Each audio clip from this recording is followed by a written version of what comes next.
Elements said the busy builder is now live, streaming miniatures.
At the model, student 20 said good day.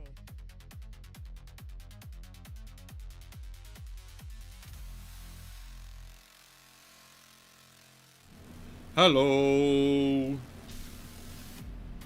Alright, so we're going to work on the LAV crew member. Get that whole thing out of the way. And then we're going to start painting all of our little German troopers, having their smoke break with the half-track. We'll see how that goes.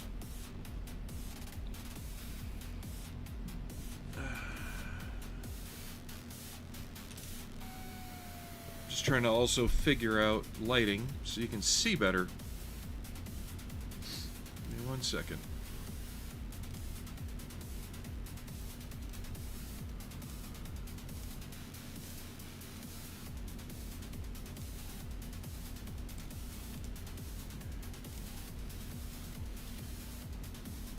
I guess that's really as good as it's getting. Autofocus will auto-fuck me as it usually does. So what problem with the decals were you having on that Spitfire?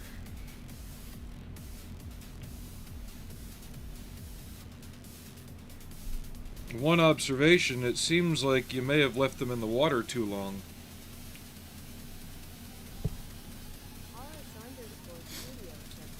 Hey Aris. How you doing? And sorry again for the late start. I had to use the restroom real quick.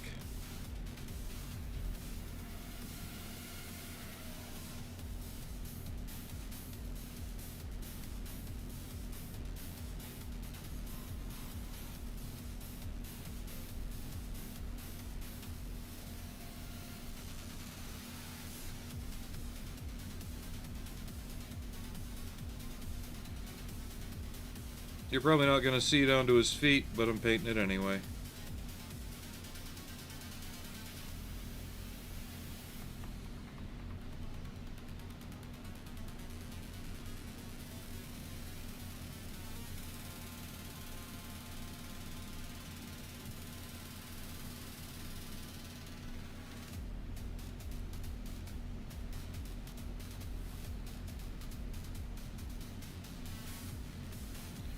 And were you using any kind of setting solution with the decals?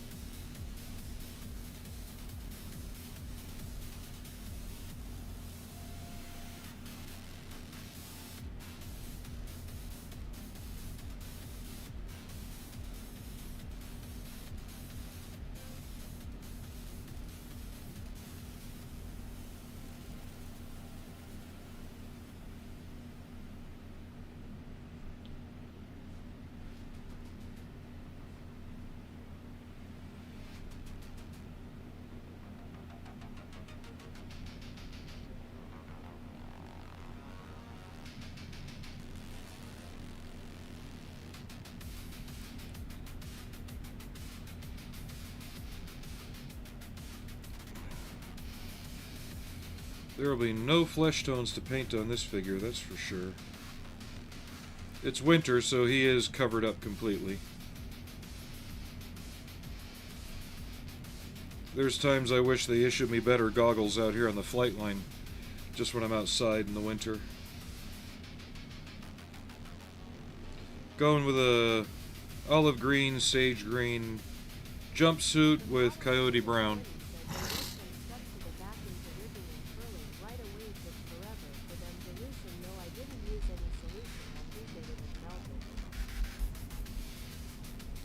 Yeah, Hasegawa decals do that. What I usually do,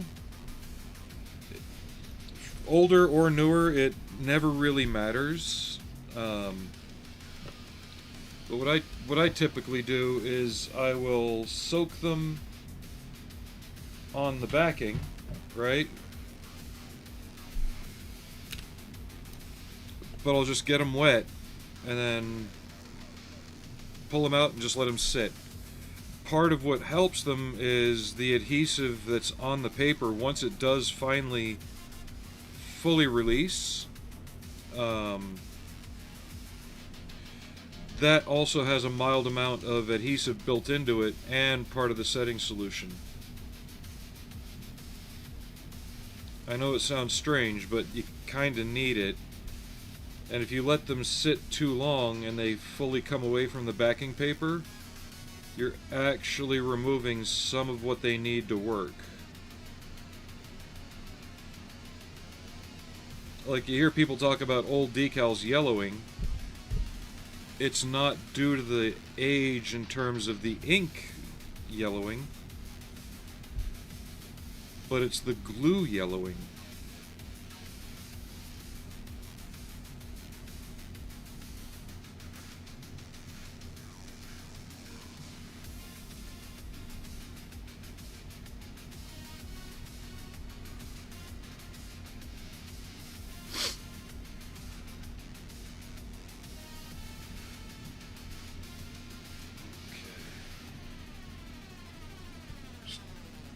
Going through and painting what I can on these guys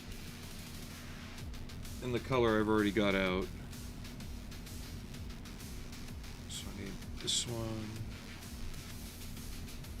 that one, and that one. I don't know if the camera will show it. This guy's holding a little pack of Lucky Strikes. Come on, camera. There we go. So that'll be fun painting.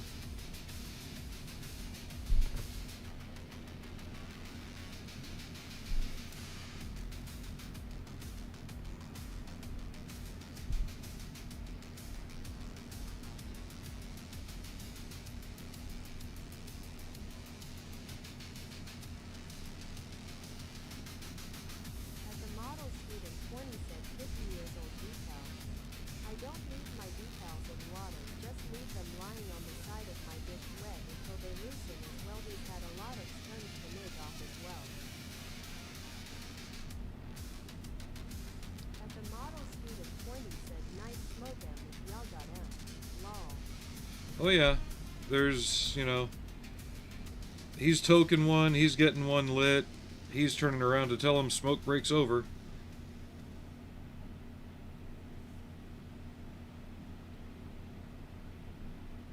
At least that's what the title of the scene might be.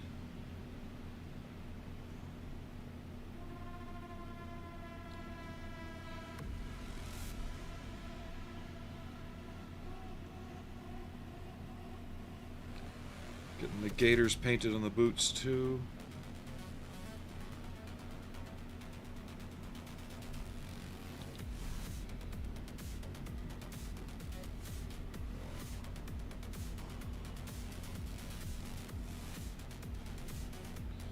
I did lower the camera a bit, hoping that it would be able to focus easier being closer, but it seems like not. Let me try one more thing.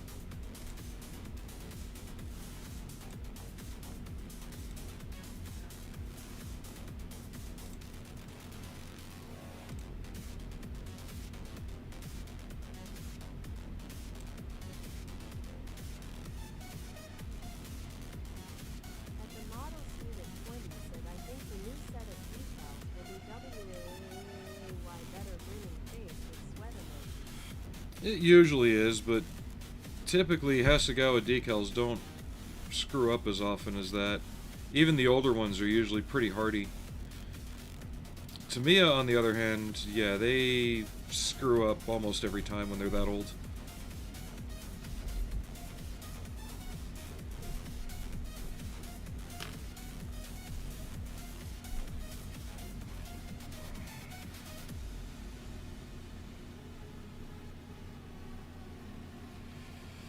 But I was able to get a bunch of new brushes yesterday. Some paints. New super glue. Not really much else, I'm afraid. I got everything on my little shopping list, but at the same time, felt like I was forgetting something.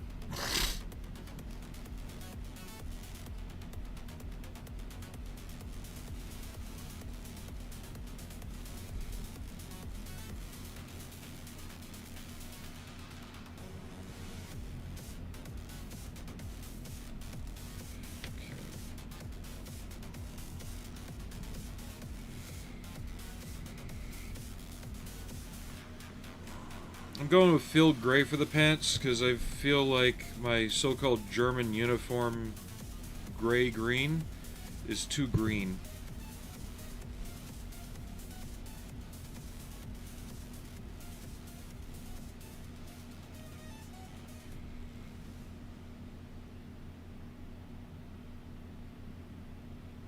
Okay, his pants go down over the tops of his boots a little bit, so...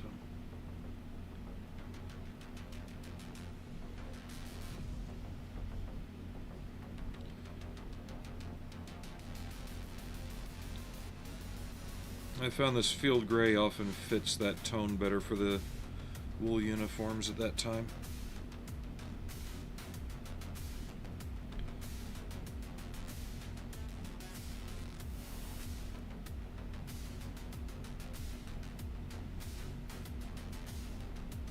An almanac said greetings model citizen. Hey Almanacs, how you doing?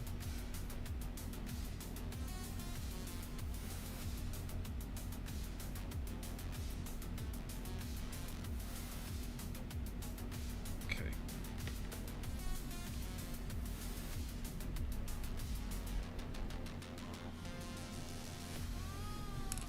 Need to look something up real quick.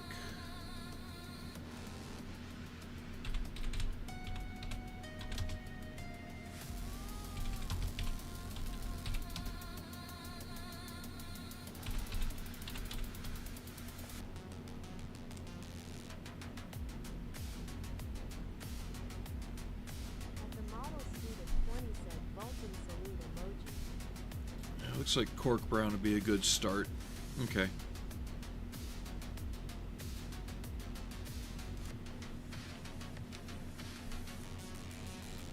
So that one. None of these guys are wearing spot pattern yet.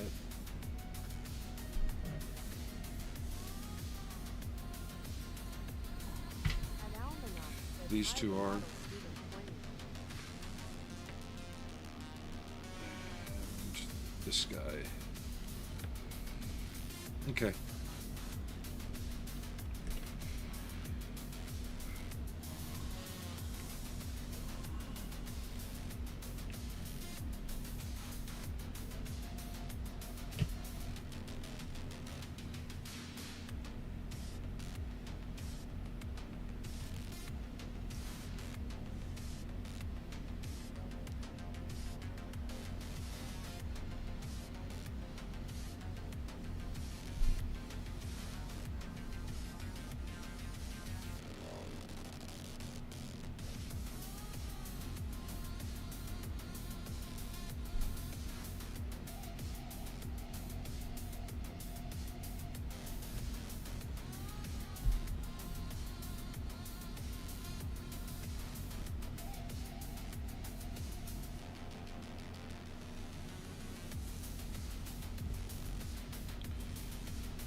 So how's everybody doing this fine weekend?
Come on, eyes. Play nice today.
At Almanac said doing okay. Just bought plane tickets to Japan for next month.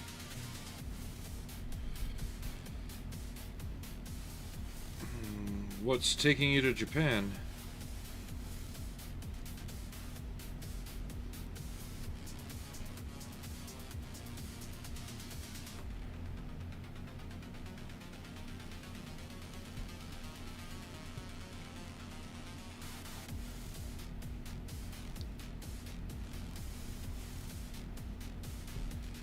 Some gloves, they're typically the same color. 20 said, were these trumpeter or dragon fins, or neither? I can't remember. Grinning face with sweat emoji. The one I'm painting right now is Master Box with Tamiya arms, and all the rest are dragon.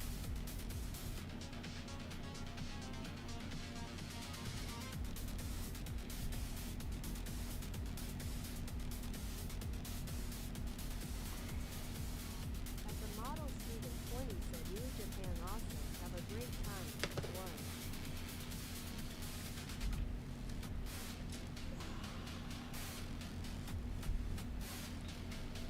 One. I'd like to go one of these days just to hit up some of the hobby shops. At the model student 20 said, MD are big freaks usually. They usually are. The problem I'm running into is finding good Cold War era figures. Because everybody's making their stuff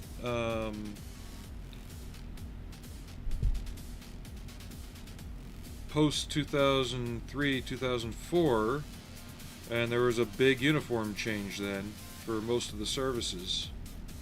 At the model student 20 said, unobtainium hits their fair shore. Not so much unobtainium, just can't find them. Works in Japan, so I go to stay with her as my workload and project assignments permitted.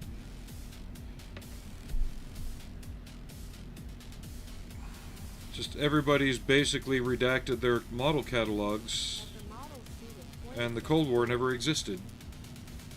So like all the stuff that Tamiya had, they've retooled it, and they've replaced most of their Cold War era figures with aka modern figures, which all have the Alice, not the Alice, the Molly type gear.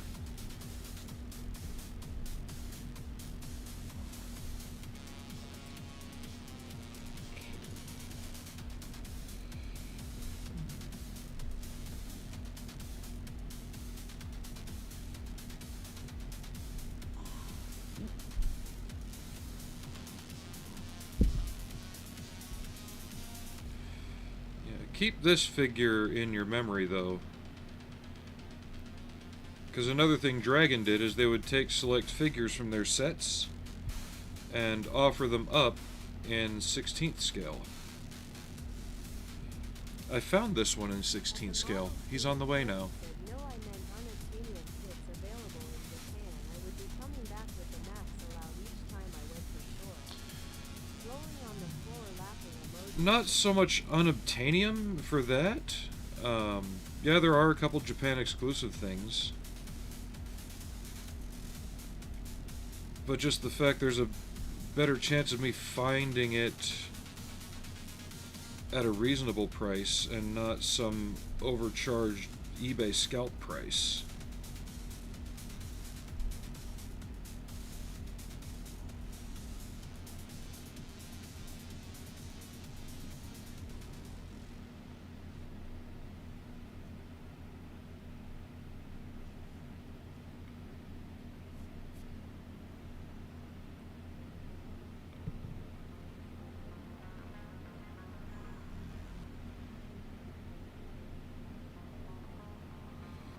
Even with the plane ticket, it would be cheaper in the end with the amount of stuff I'd be getting.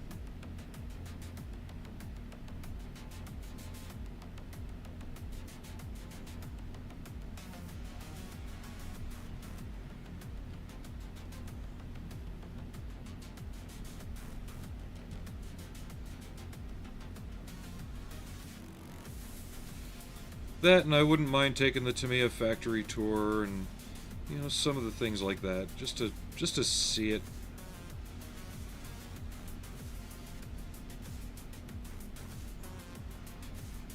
At the model student 20 said files of everything imaginable will be available soon enough. Eyes getting easier to adapt to printing every day. You'd be surprised. Asks you guys are more into historical military kits than, for example, sci-fi kits. I'm into a bit of everything. Just right now, I'm working on more historical stuff.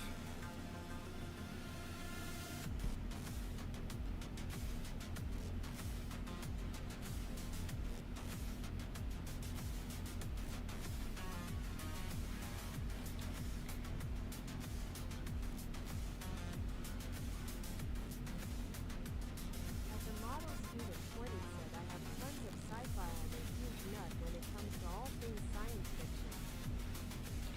Like yesterday, I even got paints for Vincent, since I noticed, and it's something I was able to do back in the early 2000s, but I can't do now because I can't get the paint over here. Humbrol had a spray can aluminum that had the perfect aluminum texture for Vincent, and now I can't get it, At the model student so 20 I've got to figure out another way, Battlestar tons of gun kits.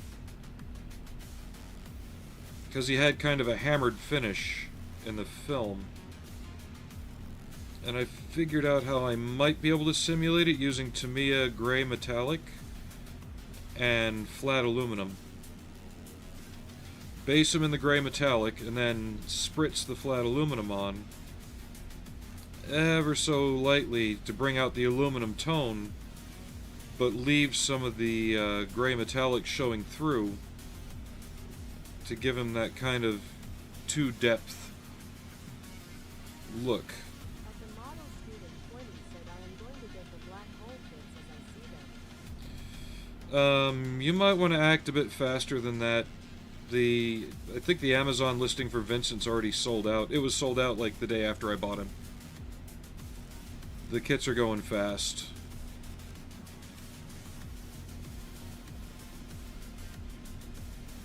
At Almanac said kill the model student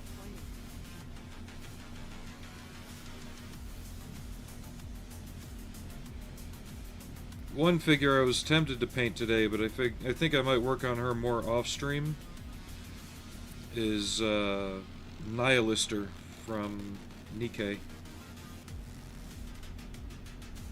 Unless you guys want to see a big-breasted mecha dragon girl. It's up to you.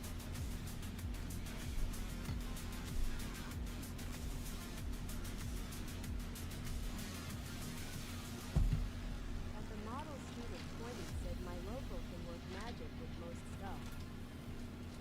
Well, you might want to ask him about them then, because a lot of this stuff from round 2, once it comes back out, disappears just as fast.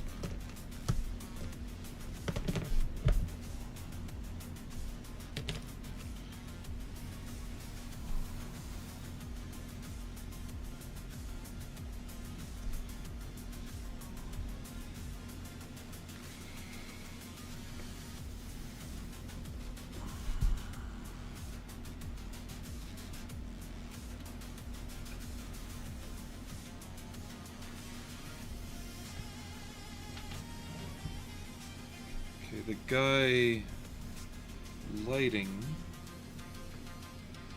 is wearing a different pattern. And so is this guy with the map. Alright. So I'm just trying to base all of the guys I can for the 1944 P-Dot camo.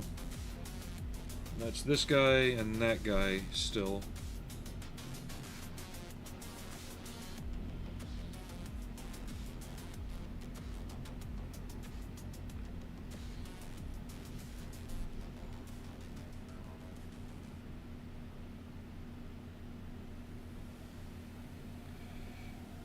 And I'm going to be having a tree in this one, but I figured this time around, since we're going to go for a late summer, early fall, it will have more foliage on it. At the model student 20 said I really want the new Thai bomber, but that one looks super dope. That'll be out in a little bit. Heck, I can't even find the big TIE fighter. At Almanac said I always wanted breasted mecha dragon grills, but that's why I watch anime faced with tears of joy emoji faced with tears of joy emoji.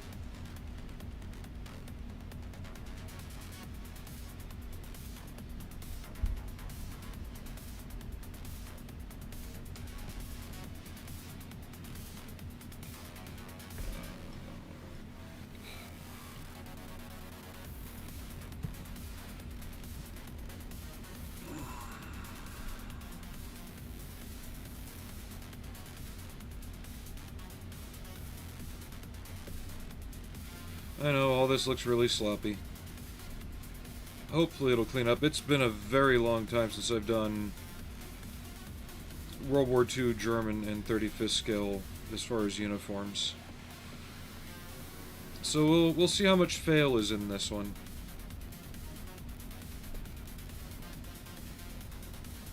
Hopefully not too much.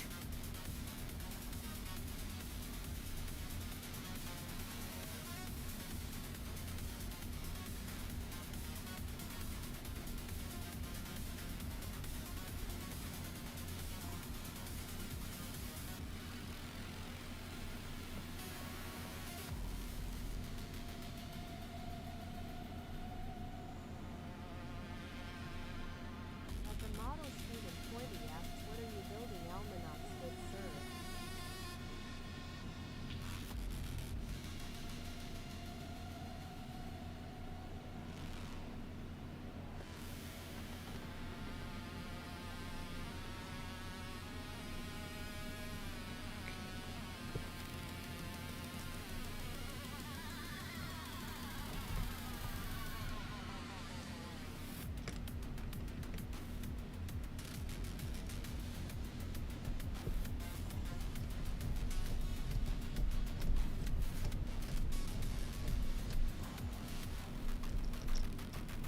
Come on, what are you doing?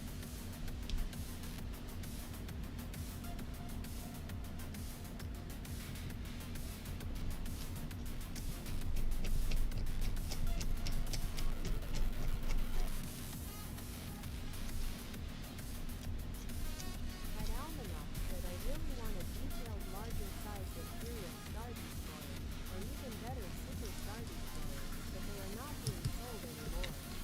You can still find the Revell Reeboks of the Zvezda Star Destroyer kit out there.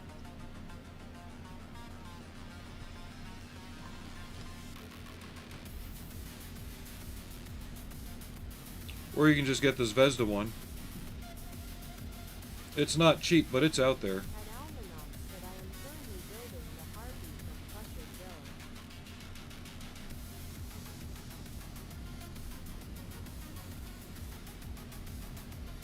On a lot of these guys, I really didn't want to have them holding their weapons. But unfortunately, they're kind of locked in because there's other things, like... You'll notice this hand's wearing a mitt, At the model student and he's got the other one stuffed under his armpit. sunglasses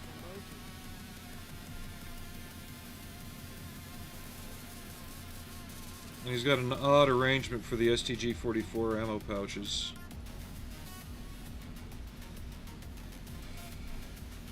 There is one figure from this set I'm not including.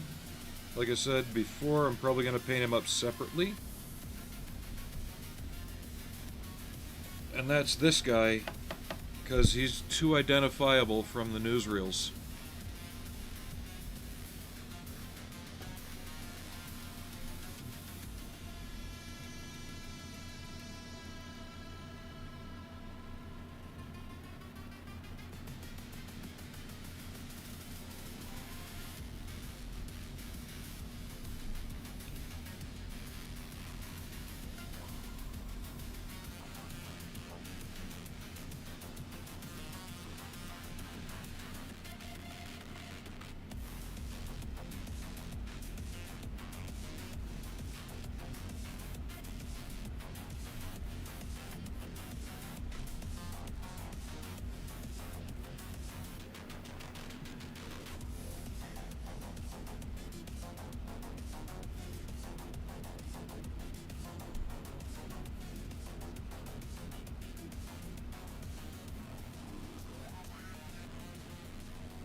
I'm just throwing on base colors right now anyway. Still feeling kind of off. Had a flare up yesterday. Didn't leave me in too good a position as far as how I feel.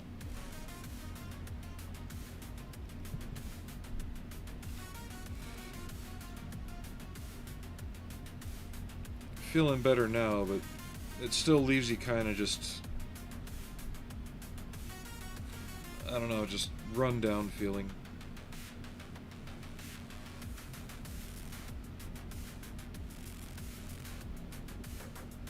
Okay.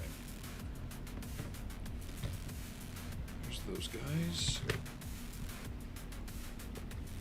Stop falling over.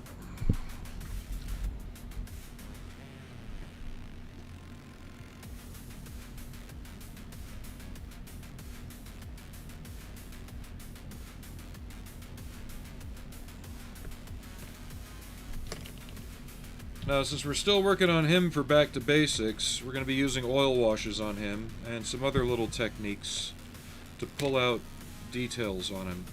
Black gray.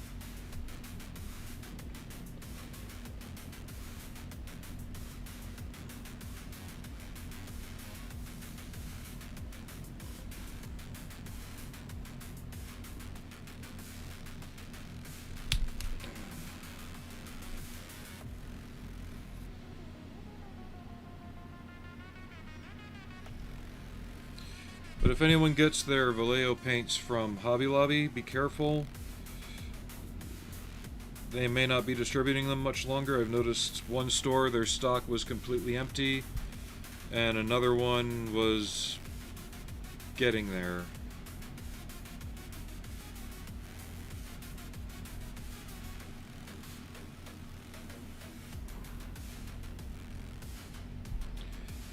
I had to go to 2 different stores yesterday to get what I needed.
I've got the focal depth set right here, so when I put something down, it'll be out of focus, because the camera's less than a foot away from my desk, and my autofocus screws up a lot.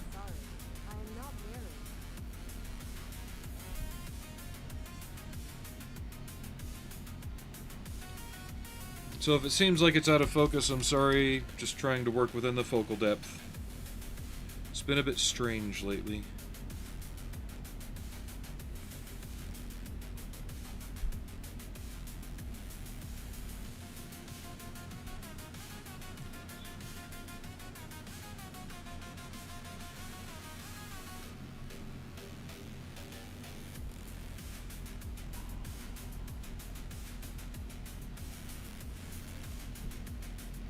Okay.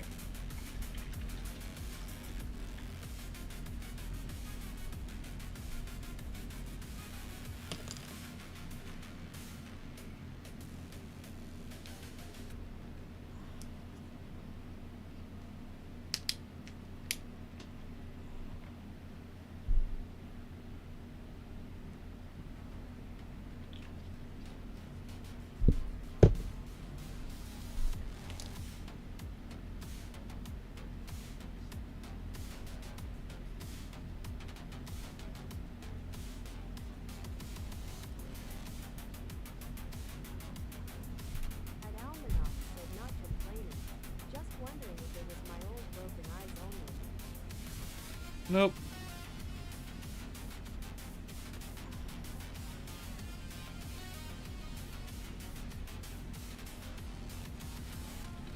Yeah, I'm not tech savvy enough to set up my DSLR and have the adaptive focus and all that stuff on it.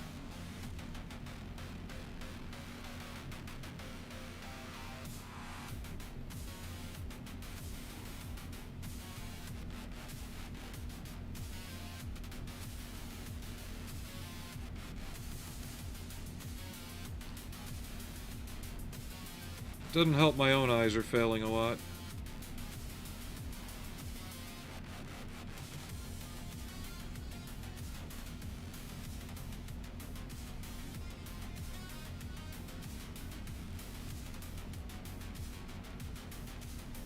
And one thing people seem to misconstrue when they're working on figures, because you'll see all these people paint Warhammer figures, and they'll pluck out all these seemingly tiny details.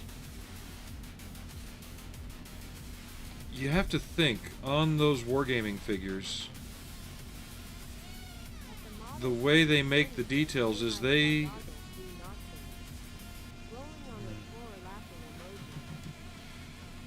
make the details slightly oversized for the scale, which makes it easier for the people to paint it. When you're doing stuff like this, the details are to scale, so it's harder to pick them out.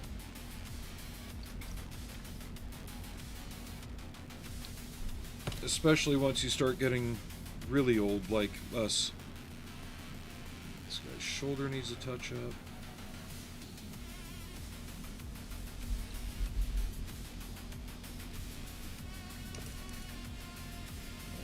Get this guy back into a clip so I stop wearing off the paint on his legs.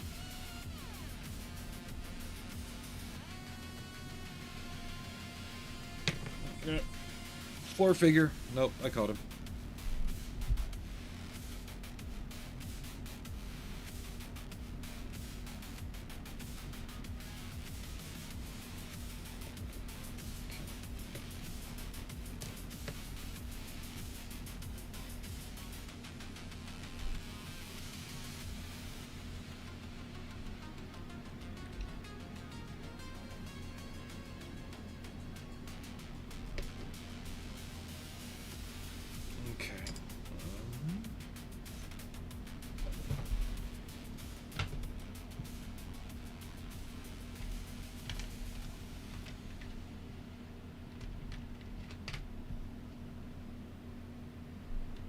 Oils back out.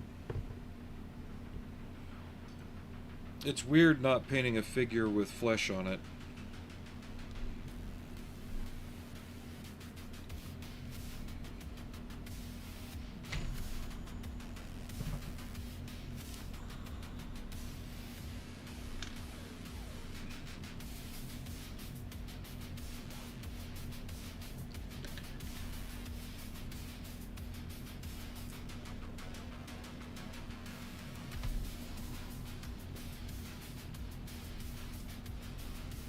A little bit of mineral spirits.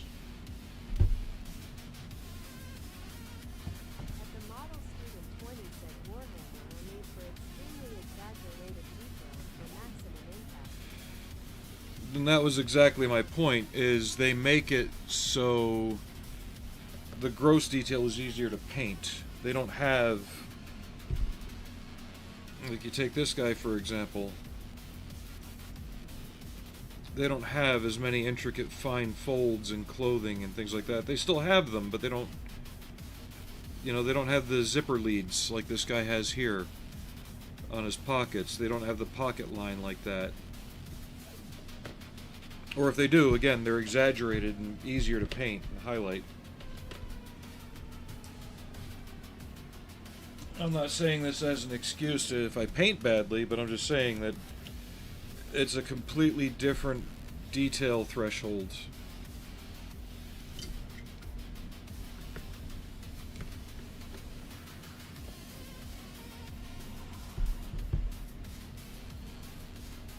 Where's one of my old swizzle sticks for this? There we go, we'll use that one.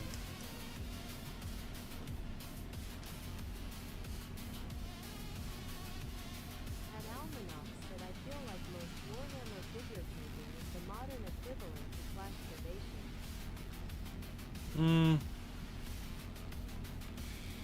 No, but you can definitely see the Columbus effect going on in a lot of the techniques they use.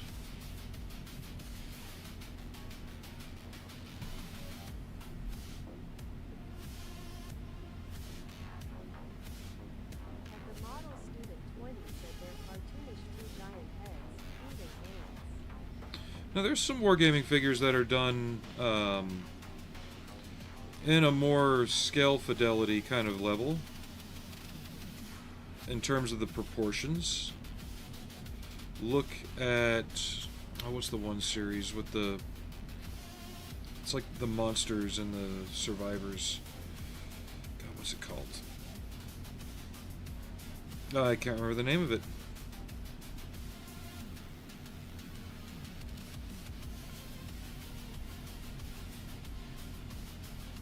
The characters within it are done to a more realistic standard, even given the size.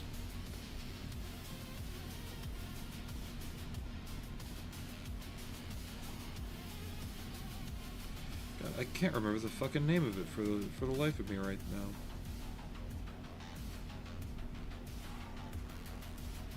It's not a zombie game. It's like an eldritch horror kind of game.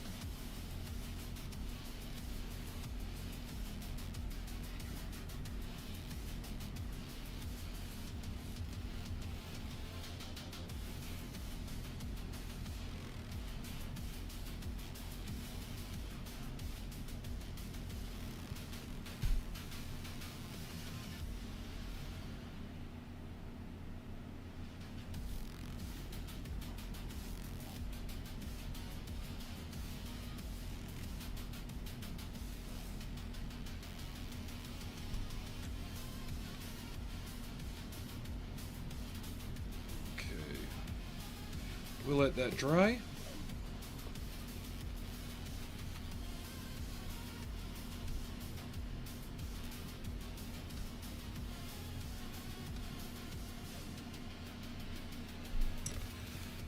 And in the meantime, we'll come back to this guy. We'll start working on the P dots.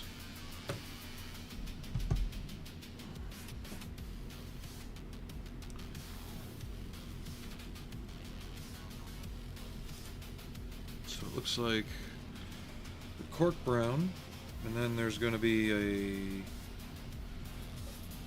dark gray green.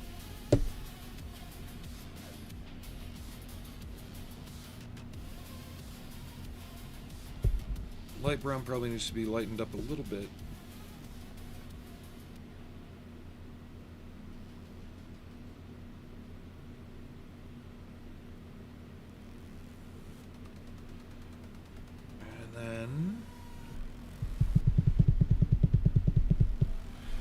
Trying to get my head around the colors on this.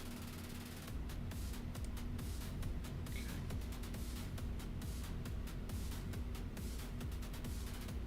And just the bright green, which can be done with... I almost want to go with this, and then it'll tone down.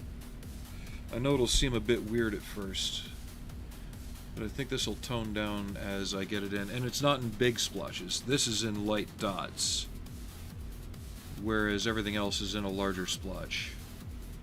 Okay. So we're not going to go with this one. That's too...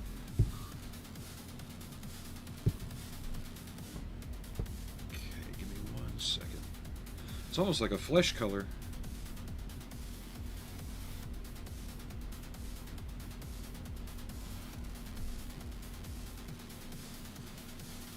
That might work, actually. Just a bit more on the sandy side.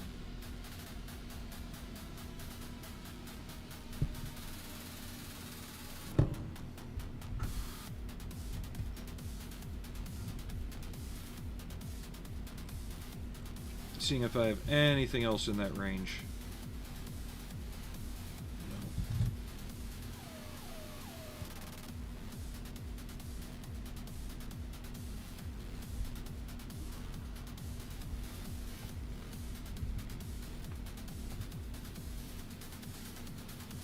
Actually,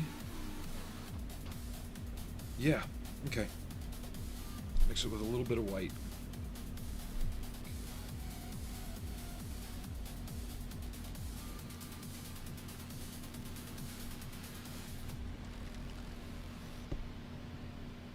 Start with this one.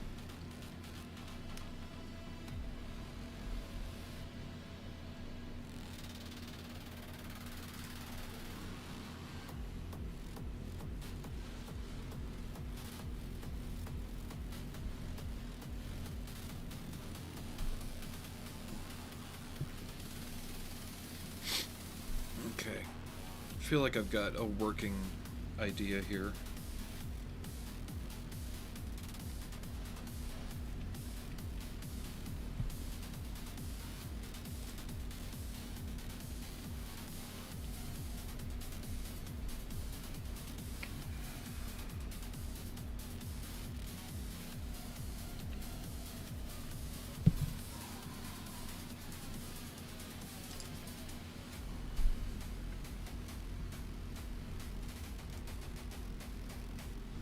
Start with a few splotches. The only color I can't splotch, in terms of the large blobs, is the light green. Everything else I can kind of...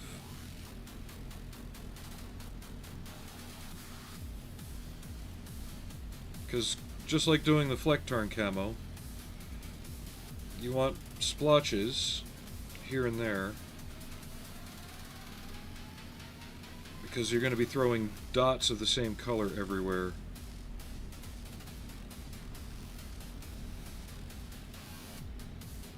And they'll begin to blend together after a little bit.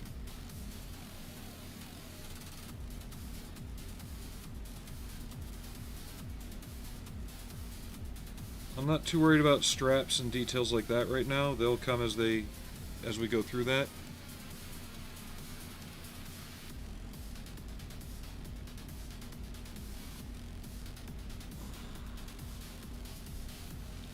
Right now we're just worried about getting the basic shapes and shades of the camouflage in.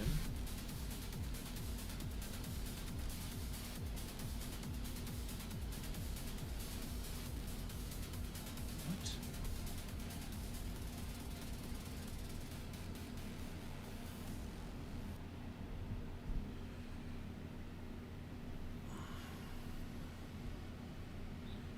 Can you guys hear me okay?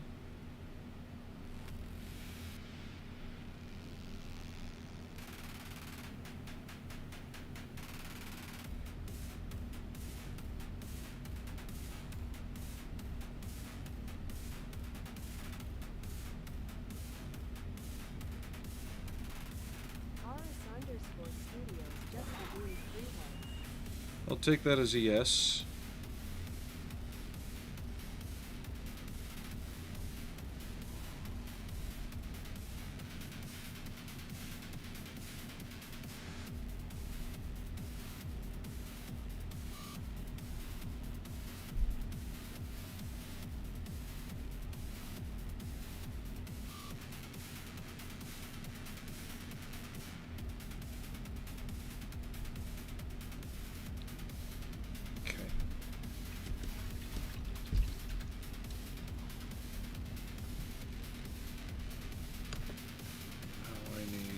I need to see how much lighter this is compared.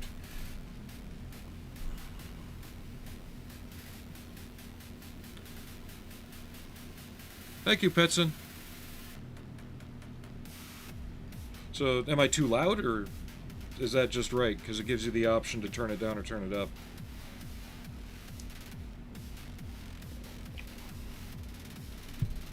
I don't think I'll need much lighter for that, believe it or not.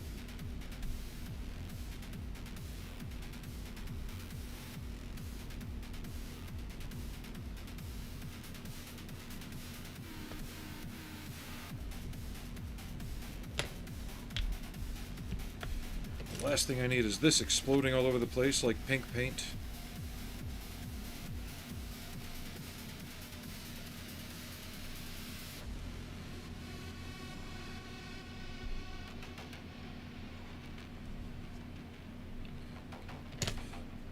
I appreciate it. Thank you.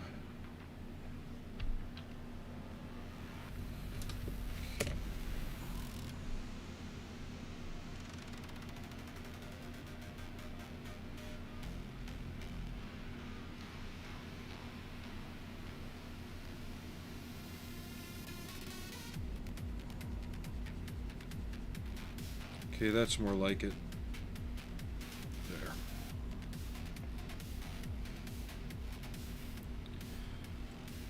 I just need to see how... Yeah, the splotches for this color aren't as large. Okay.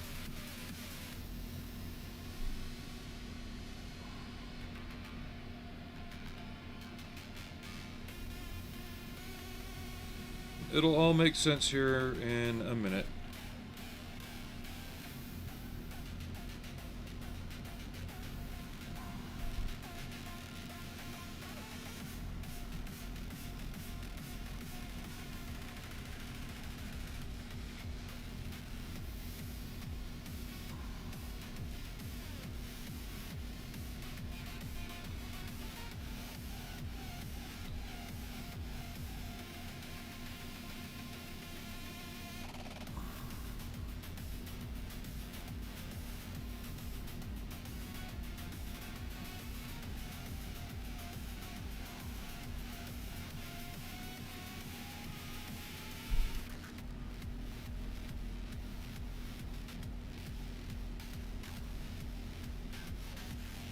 Got to remember he is wearing a ribbed collar of some sort underneath his uniform.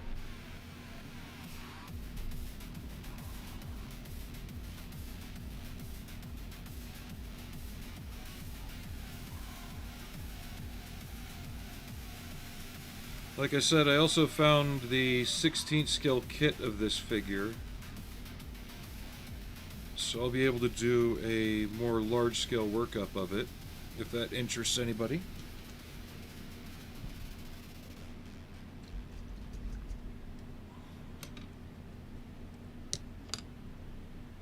Okay. Now we start with the spots.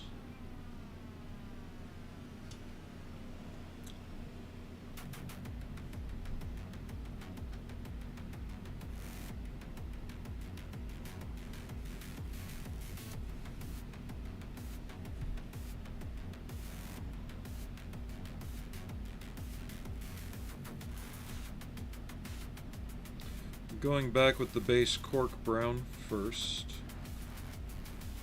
and just applying it to where I've applied the other colors.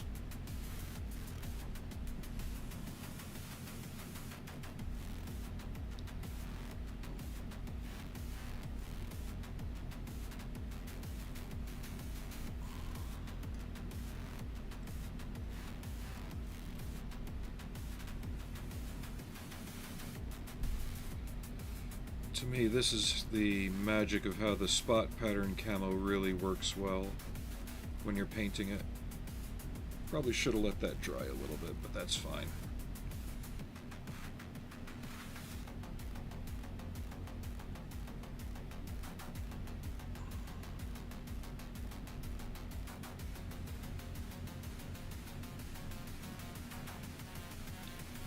I am going a little exaggerated on this in the size, just so the dots are more readable to the eye. But I'm not trying to overdo it in any one color.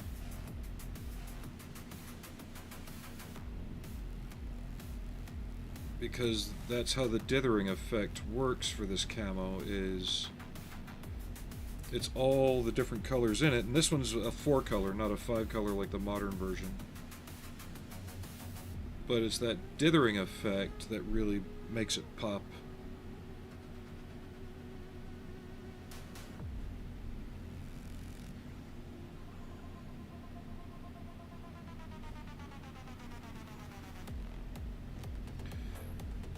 And I'll be using washes similar to how I use them on the LAV driver, but they'll be applied much more directly. Like, I'll be monitoring how I apply it a bit more closely.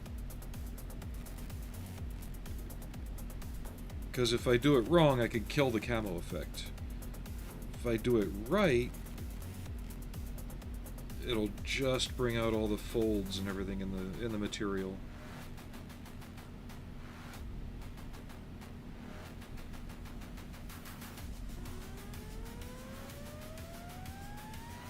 And where it'll start to pop is when I start bringing out the greens and the lighter colored sand tones.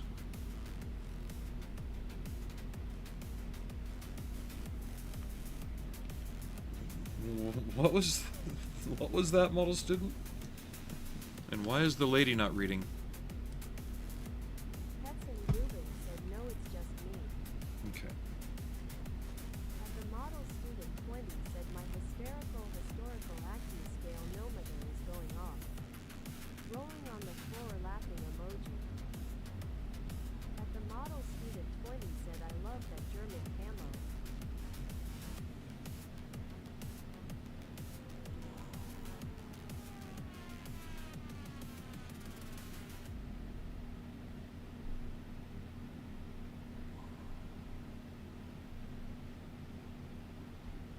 I don't know how many figures we'll get done today. Probably none, except for the LAV driver.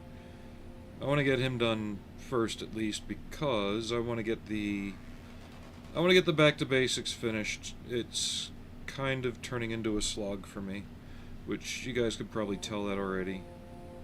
Not in a bad way, but I've been wanting to work on other things without running the risk of losing momentum or finishing the LAV.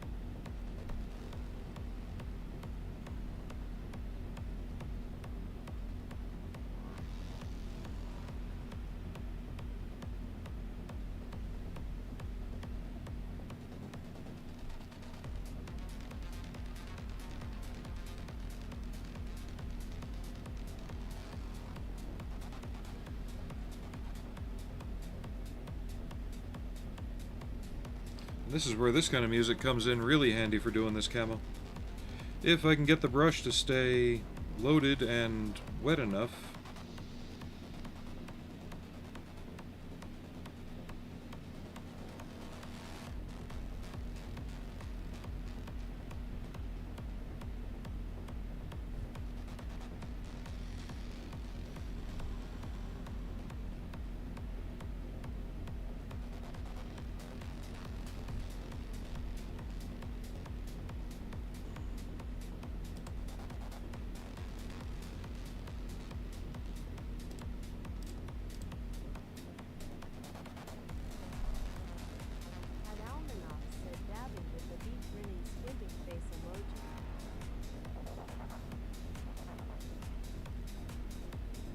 And don't worry about making them all the same size either.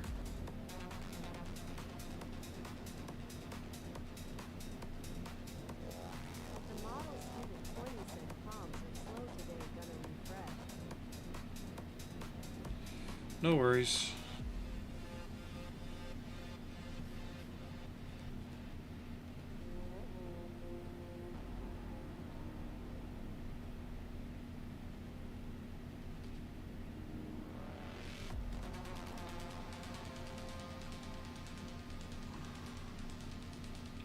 This camo doesn't look very good until it's muted down a bit anyway and some wrinkles are popped out of it.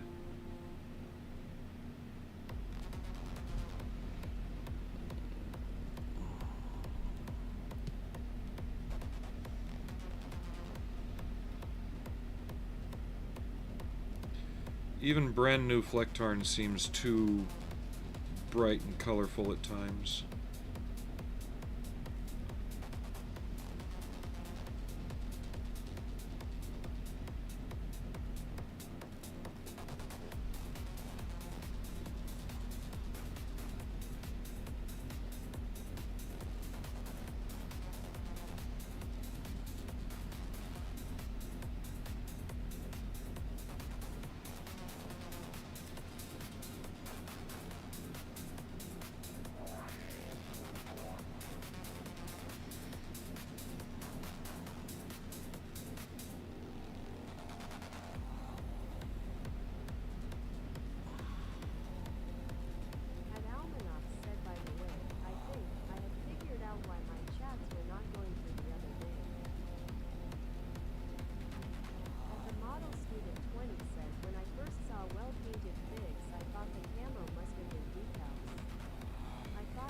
There are some companies that do make camo decals.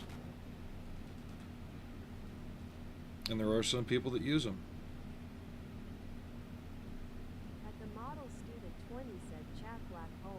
Yeah, Almanac, so what do you think the issue was? Okay, was that it for that music? I think it was.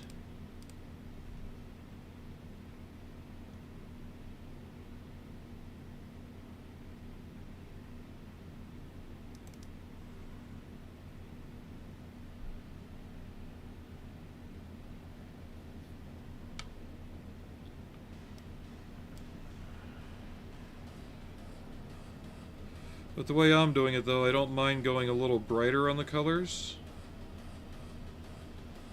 Or a little more contrasty.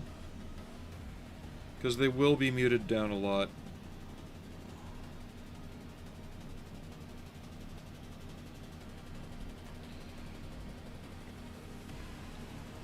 But even with just the blotches and only 2 passes of the dots, you can already kind of see how it's starting to work out. And we still have the lighter sand dots and the lighter green dots to go through.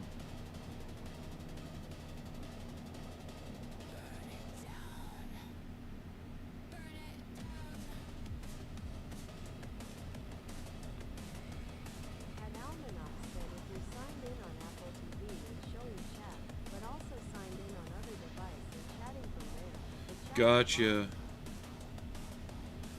Well, I'm not gonna do the wash like I did on the LAV driver, though. Like I said, I'm gonna be more selective and using it to outline things and not just flooding it. At least I'm gonna try not to. I always say that, but we'll see.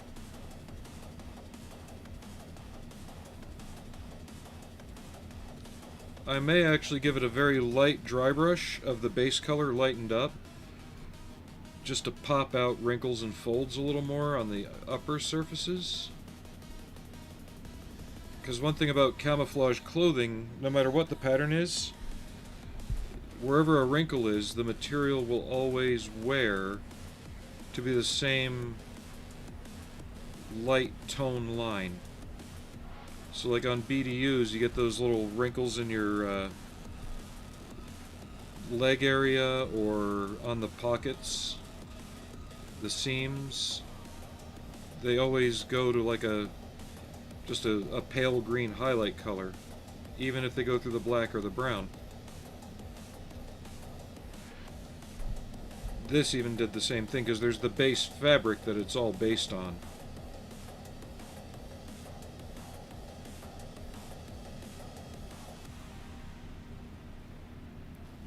This one will definitely be interesting for sure. Almanac said I am watching on Apple TV, but without chat today, and chatting from YouTube app, and no issues. Gotcha. So there was a conflict between the two because it's trying to reconcile which account the comment was coming from, probably.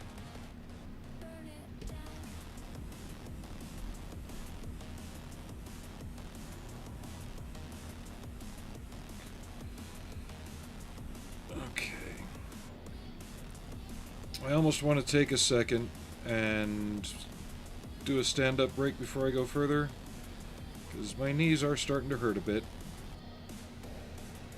And it's been over an hour.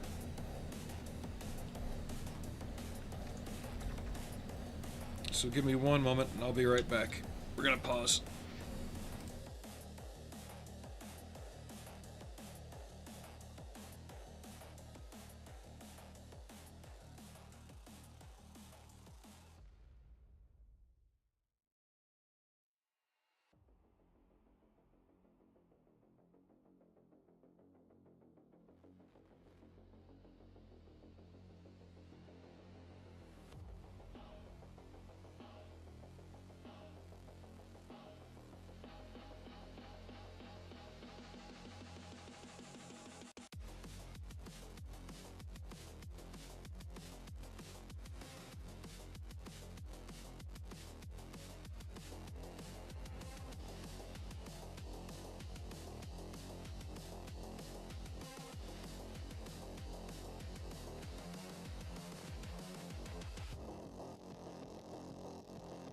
At the model student 20 said women's Olympic speed skater, smiling face with hard eyes emoji.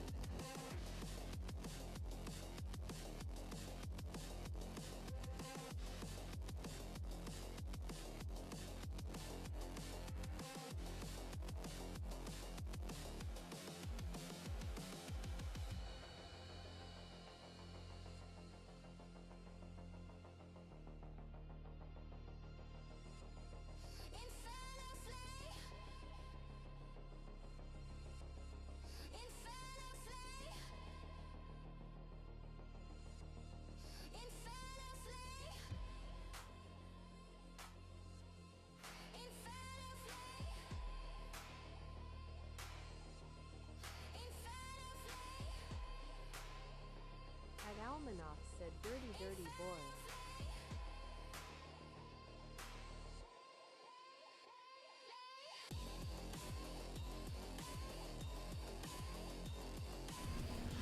Who you calling a dirty boy? Anyway, but what I'm going for is kind of like the effect I've got on this guy's jacket.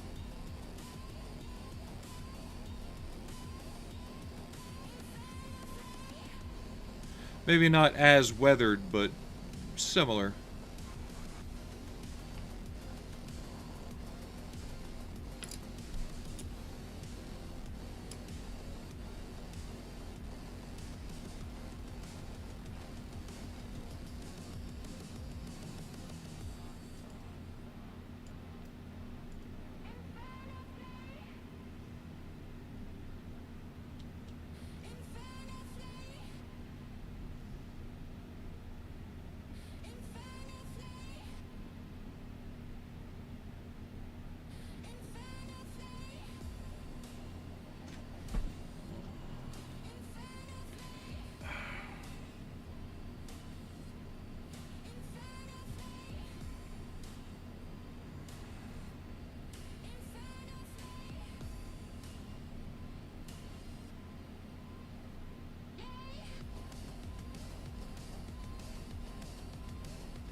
Anybody get run over today in the speed skating, or is that just yesterday?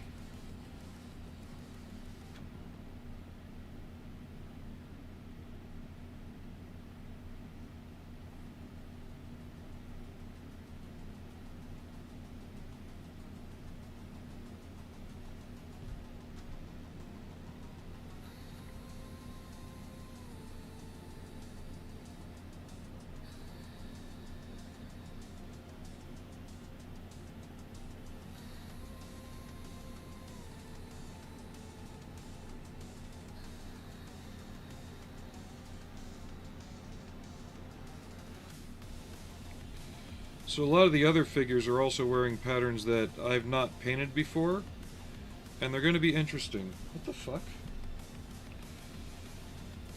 Like, one guy's got this brighter green one on his. He's got the reverse on his hat and on his jacket. There's that one. So there's some research going to be going on here.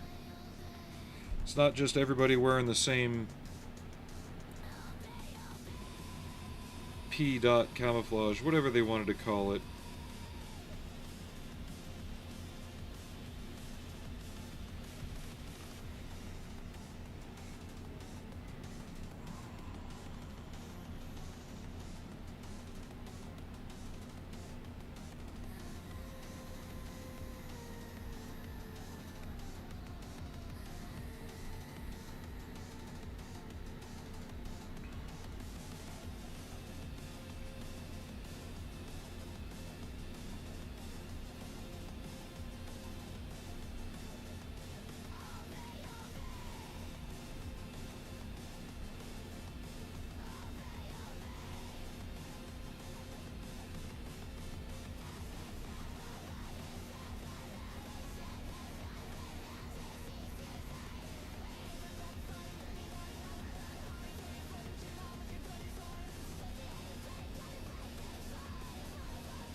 At the model student 20 said, "Boy, I am an old man, thank you very much."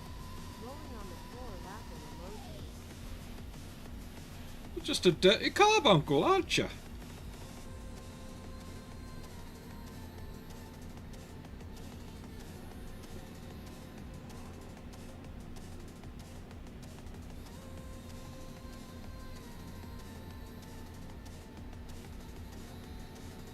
the model student 20 said, "Where was I?" Oh yeah, smiling face with hard eyes emoji.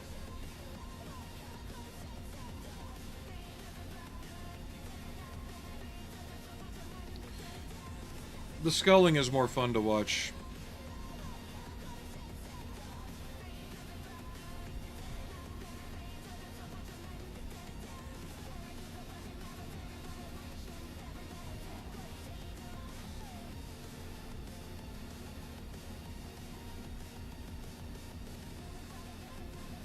At the model student 20 said, "I am still a kid at heart." Aren't we all? And hell, here I am painting toy soldiers.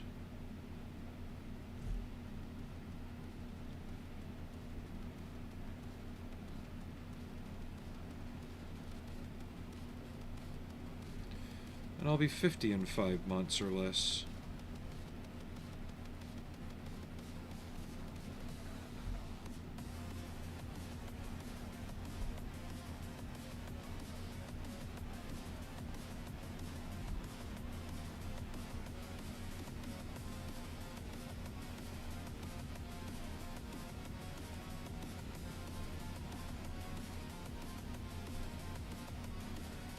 At Almanac said, "Another snowstorm coming in New York area? Stay safe, if that is your neck of the woods." Nope, New York keeps stealing the snow from us, so we don't get any out here. All the energy that would go into our storms keeps getting sucked into those ones. We had our one good snowstorm the other day.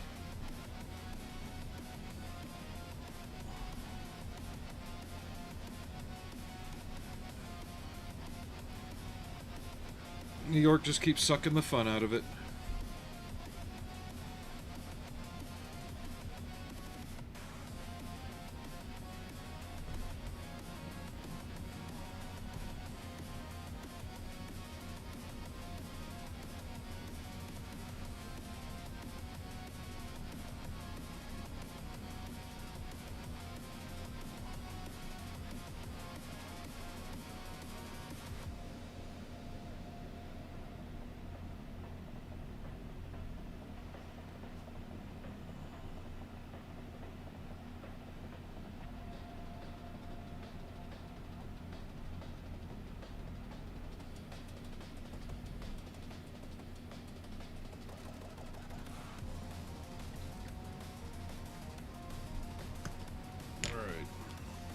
And this is going to be a test before I move on to the other 3 figures that require this.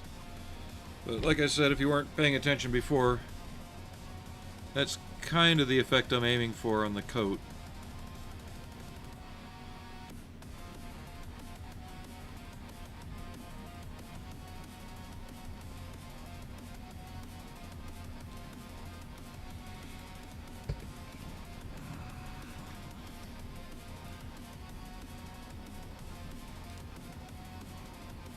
Yeah, these are almost a minty green. So this will work perfectly.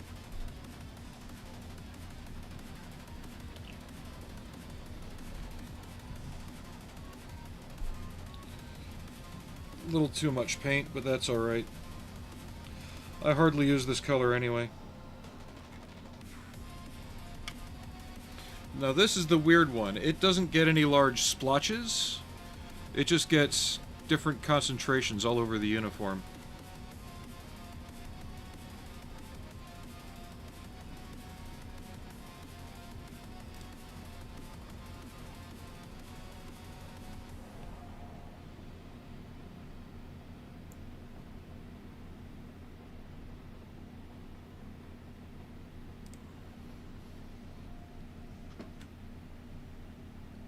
So I think it's kind of neat. Let's see if it goes through the... Yeah, it kind of goes a little bit of everywhere.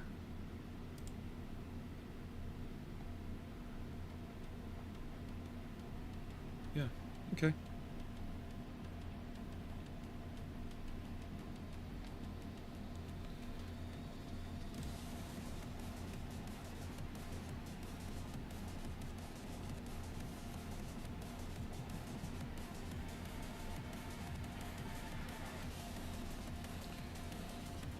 We don't get as much here as Hokkaido, but we do get a lot.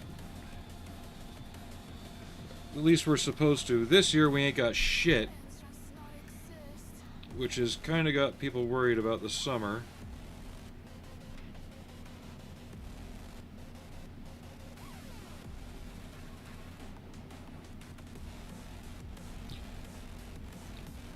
But if we'd stop importing California, then we'd have more than enough water to go around.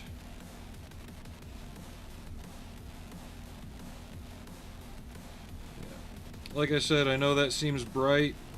It'll tone down.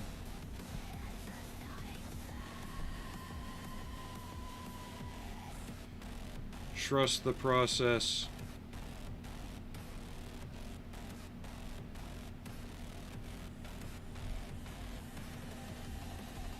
Because I know I sure as hell have to trust the process. I've not done it in this size before.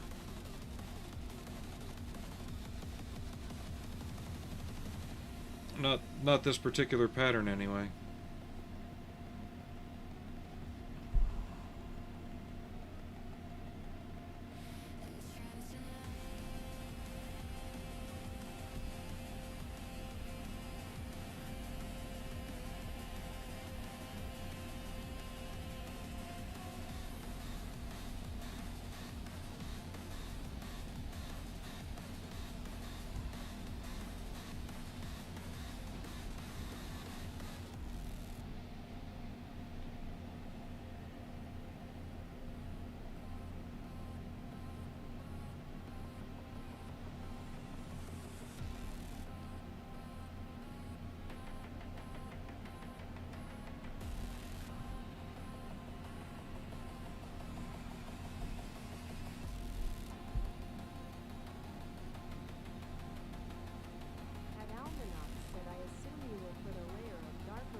You'll see.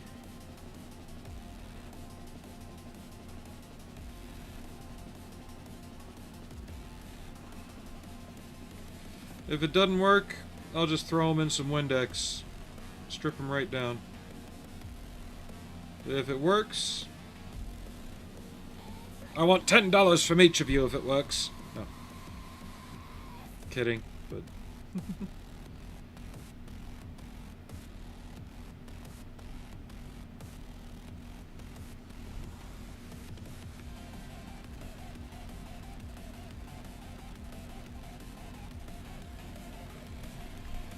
The model student 20 said, I guess I will just lurk. YouTube isn't showing bombs. No worries, I'm the lurker. It should be. Maybe you accidentally clicked them off when you refreshed.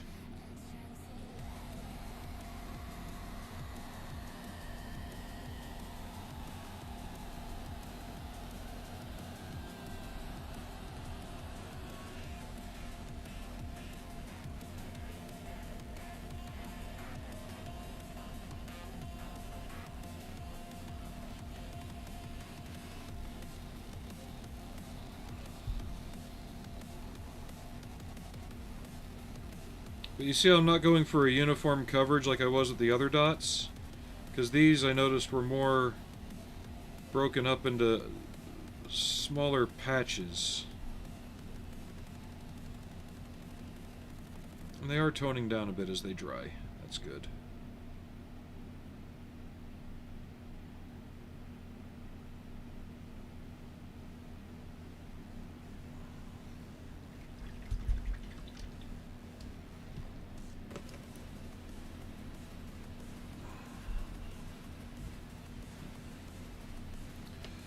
Let that dry for a minute.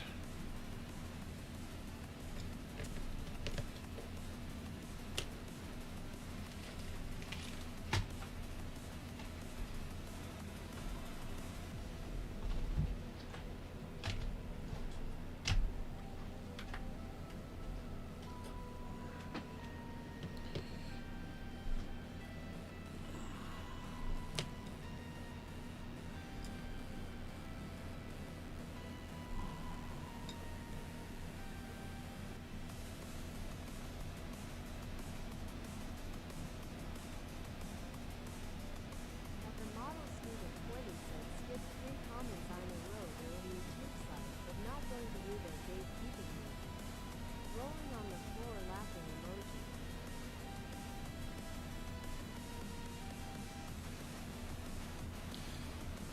I've noticed sometimes you have a tendency to say things that are perfectly fine, but the YouTube bots somehow sense there's a naughty word in amongst your comments. That's why every now and again on a short when you comment, I'll see that there is a comment, but it's not being publicly displayed. Because it contains supposedly less than acceptable language. To YouTube, anyway.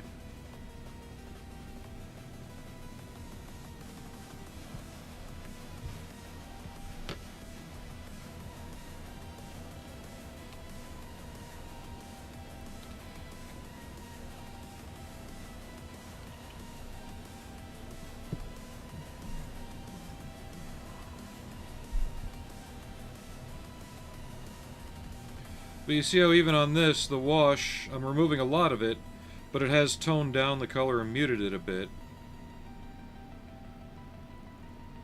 Even after taking off the excess.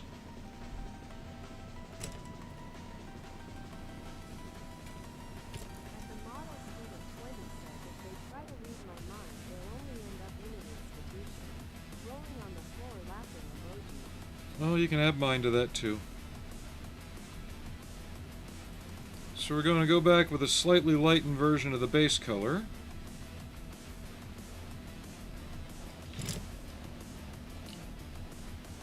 Most people call this dry brushing. I call it overbrushing because my brush is still loaded, but it's not dry. It's wet enough that I can still deposit paint, but only on the highlights using the correct brush.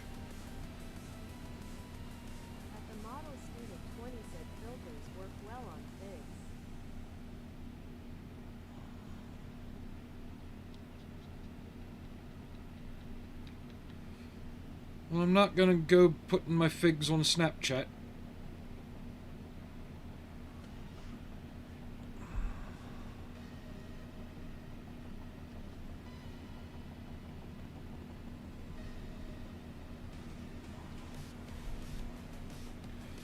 Go across the top of the helmet. Give that a little bit of a highlight. Again, not aiming for perfection, just enough to make the figure stand out when it's on the vehicle.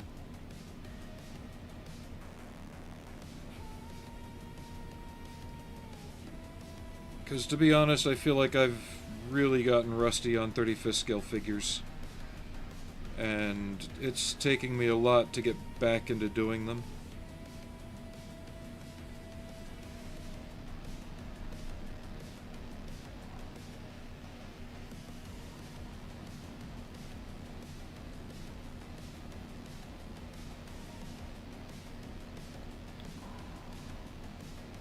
Or at least doing them effectively.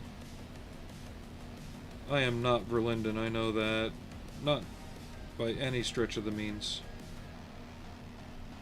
And I've got the books I can refer to, which I am going to on more of these figures. Which I'm going to get the figure book out in a second and show you kind of the process I'm going through on the spot camo.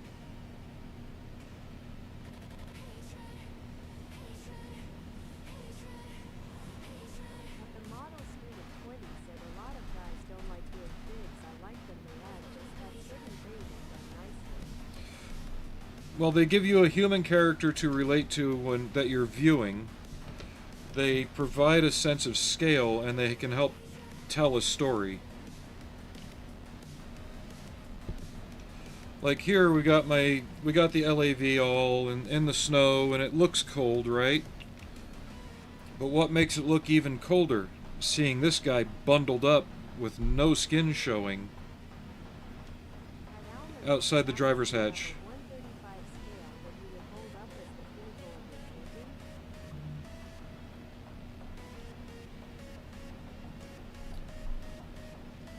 I've got a couple. This one's 32nd scale. I've probably got to clean it, but this... It's kind of muddy, but I think I nailed something on it. Because I don't know if you've ever played the game Stalker, the original 2007 one. But that's kind of what I was going for in it. That's why I got it out as a kind of an example.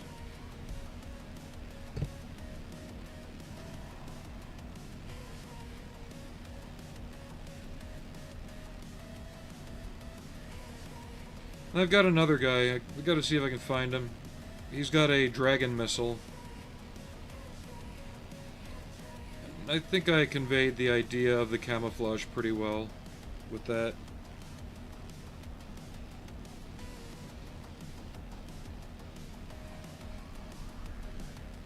I've only just recently got back into doing 35th scale stuff in terms of, like, this level of figures and detailing.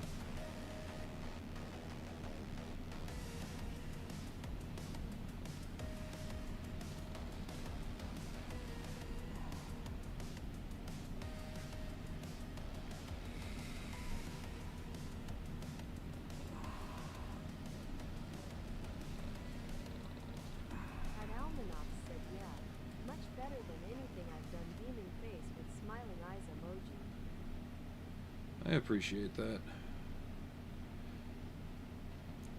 The thing is, I know I used to be capable of more.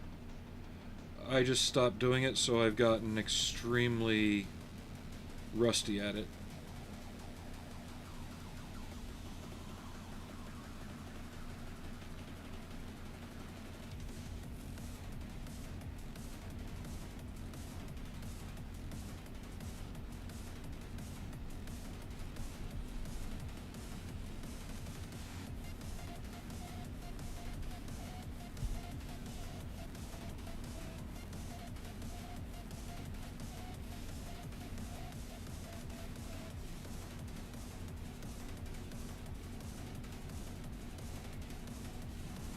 Hello, Shaky. Looks like yesterday kind of took more out of me than I thought. Boing! Where'd he go? What the fuck?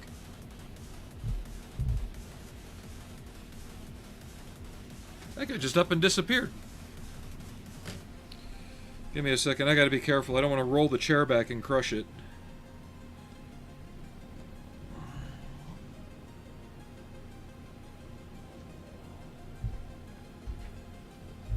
There he is.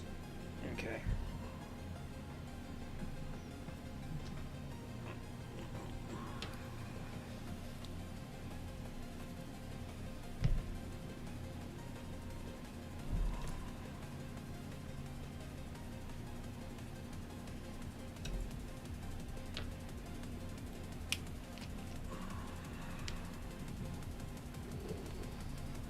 Yeah, for me, this is a quick and dirty figure.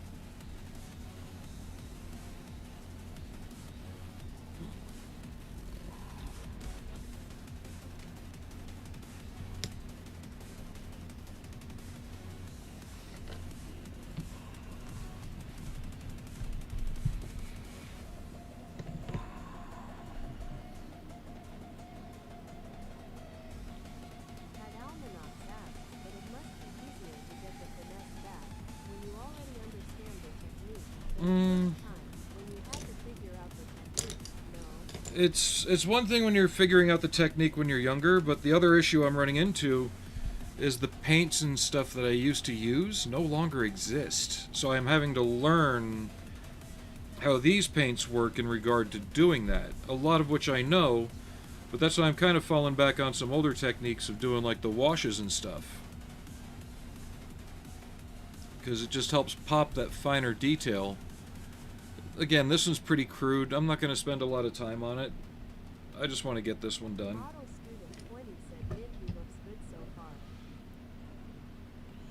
But there's no camo scheme on them or anything like that. The time frame that I've got the vehicle, sage green jumpsuit with a coyote tan plate carrier was normal, and that was for a good chunk of about 10 to 15 years. So he's in place, and now I'm gonna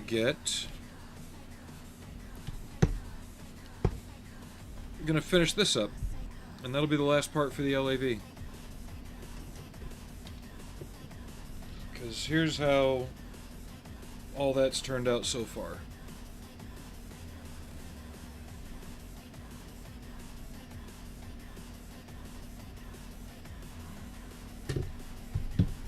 It feels crudish to me, but it's okay. I'm gonna call it done. I'm not gonna waste too much more time on it.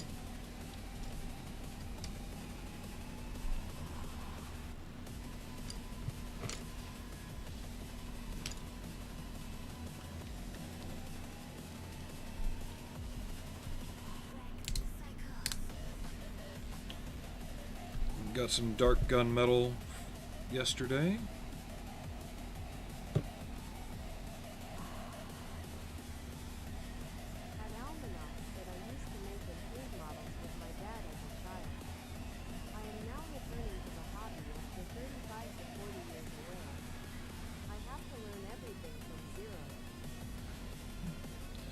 Well, the only thing I can tell you is don't be afraid to mess up.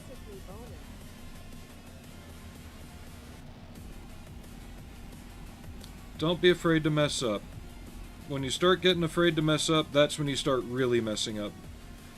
I know that sounds weird and double talky, but no, that's when you start second guessing yourself and start putting yourself down and everything else. Don't be afraid to fuck up.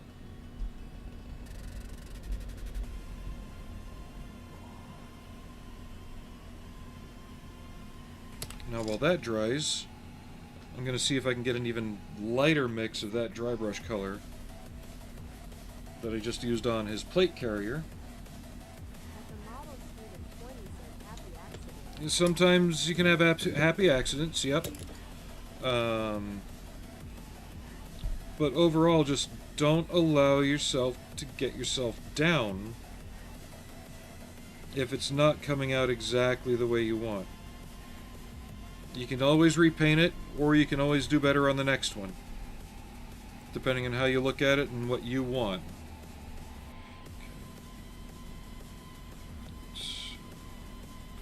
And I'm going extremely light on this for the dry brushing, almost non-existent right now.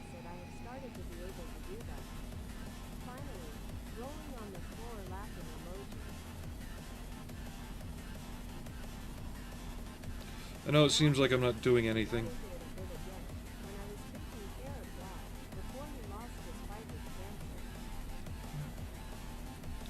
Sometimes I wish my son had picked up the hobby, but at the same time, I can understand why he didn't. He tried a couple times, he found some things he was interested in, but with the way he is, he just couldn't wrap his head around it.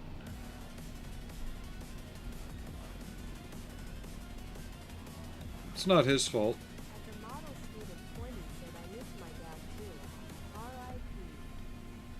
Well, mine still with us, and he's still building.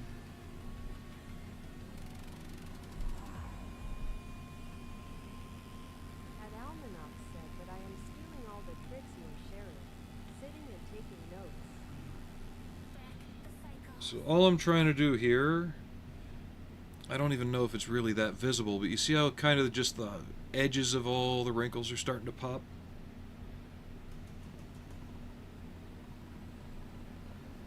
And it's just barely getting the details to come out a little.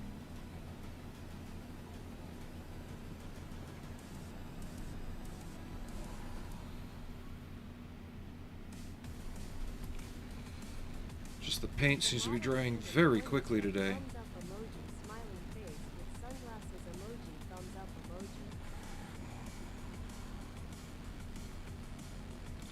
And my brothers recently got back into the hobby. I'm the only one that's really never stopped doing it.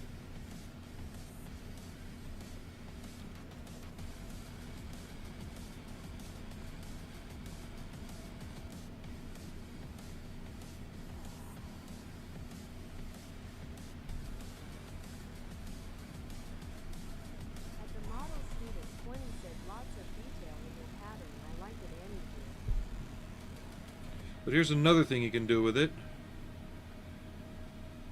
Let's get those knees worn out a little bit.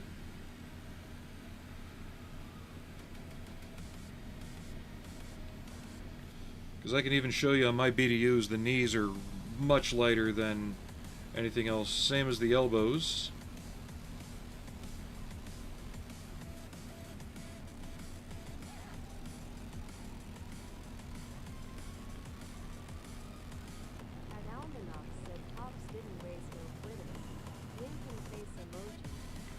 Well, my father never really stopped either, but when he was in Vietnam, you know, it was harder to bring a model kit on board ship or on board submarine back then. It was easier for me to take one down range.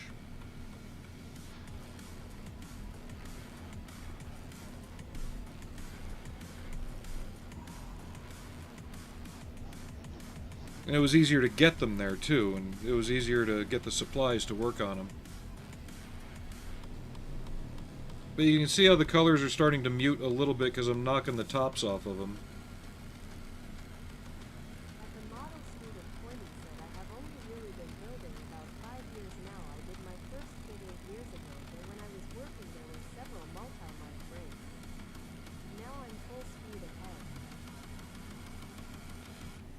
Yeah, the only time I stopped was basic training. I think for obvious reasons.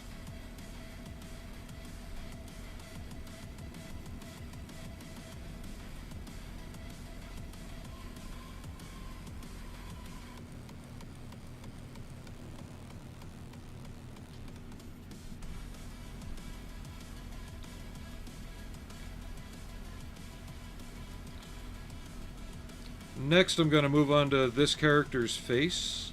as well. Probably before I do the washes, because you'll see how an oil wash in this scale can simplify a lot of things. Because you can look through Shep Payne's books, and he gives very good, thorough examples of painting faces. He worked in the historics range and more 32nd scale, which is slightly larger. 35th, you can still do it. Back then, see, and that's part of it, is getting that repetition down. But back then, the figures... Actually, I have an example of an older figure from, like, Revell and Monogram, even Tamiya. Give me a second. You can see how... Because even though this figure is from the early 2000s, I can show how the detail level and refinement has increased. Give me 1 second.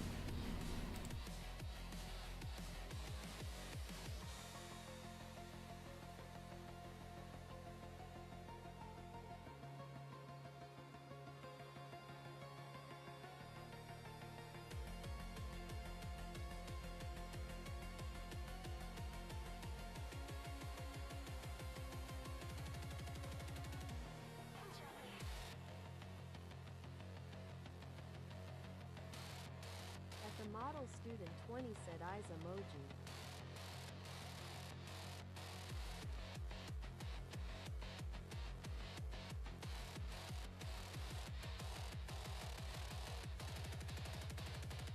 Entropy.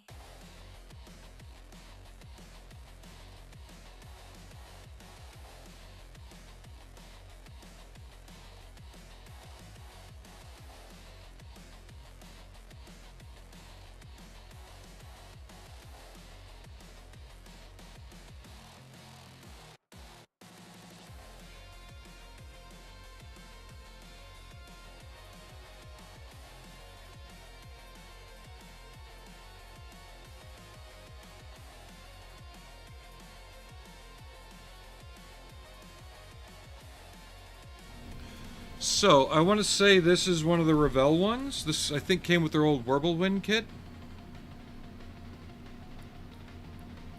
Pretty chunky, but look how...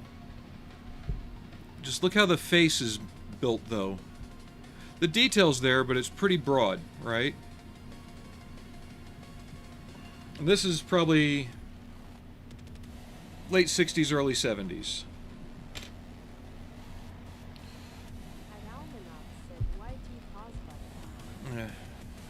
Tamiya, 1970s. One of my earlier attempts. We're talking like 1989 here. Again, more Tamiya, 70s. But it's pretty blobby. It's pretty hard to really get a good result out of that. Looks like somebody carved that with a stick of butter. Here was one of my earlier attempts at doing khaki with oils. This is a Dragon, I want to say 101st Airborne. Never finished it, obviously. But I was onto something there. And then again, another Monogram from way back in the day. But these are old. They've been dancing around. But compare that to the kind of detail fidelity that's out there now. And you can see why people are a bit more hesitant to really do military figures.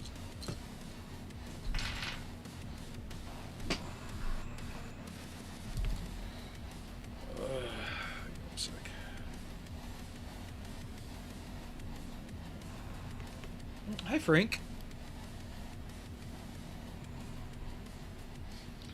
Alright, let me at least get his base skin tone in. On his hands and his head. Hey, Frankie boy. Good boy. Big kitty. Did you bring me a poof? No, you didn't. You just came up to say hi. Yeah, there's a clear evolution in fidelity of movement. And the thing is, the way the dragon figures are made, it's just how they broke the parts down. the molding technology at the time they made, like, the airborne figures wasn't a lot different from when Tamiya was doing figures in the 80s, let's say. But they just had people that were more attentive to detail, that were just working it a bit better. They strove to make a name for themselves, and they did. Hi, Frank. Frankie boy. We have Chair Cat.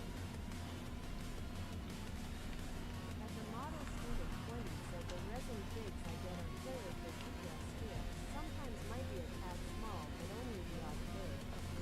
Otherwise they are a dream to fig due to the depth of detail. The reason some of those resin figures might feel a bit small is they're recasts of the originals, which means you're getting distortion through the generations of castings.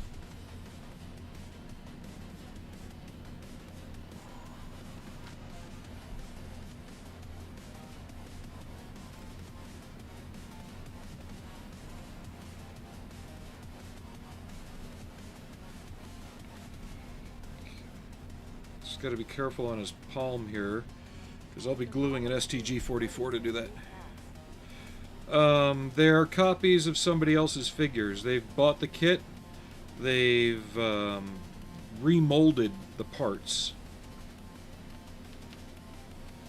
They're not the originators of it. That'd be like if I took this figure and put it in RTV, copied the parts in resin, and then sold it. It's essentially pirating.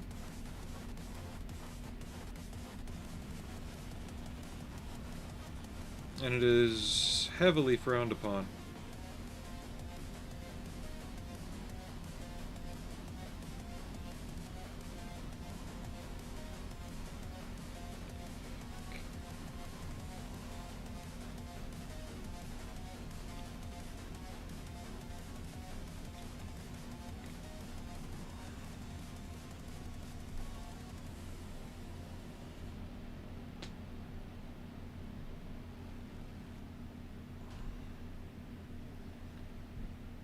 One of the key things about faces, I hope I don't screw up on this, is getting that initial... Frankie? You want to make up your mind here, bud? Thank you. Getting that initial layer of paint down nice and even and thin, because if you get it too rough, you can clog detail. He does have hair detail molded on, that's why I'm not doing the back of his head.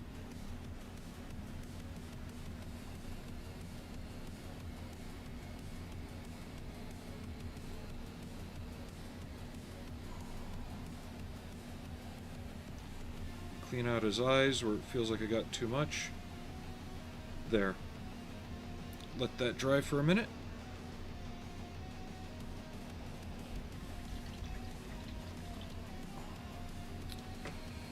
Unfortunately, it is Almanacs. That's why when people come up to me about, oh, I found this file, and they send me an Etsy link or a special STL link, I look for watermarks, and I will resend them the actual source for the original file. Support the originators.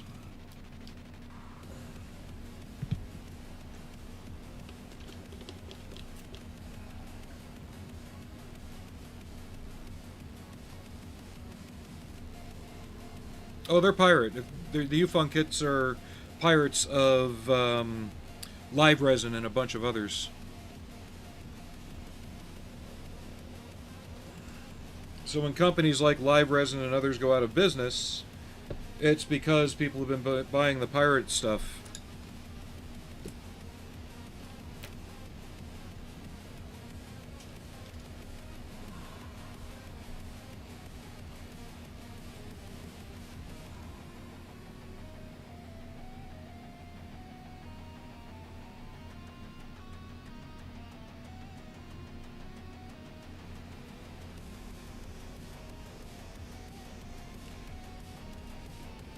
It's kind of what put Accurate Armor out of business. Their entire catalog finally got reproduced in plastic.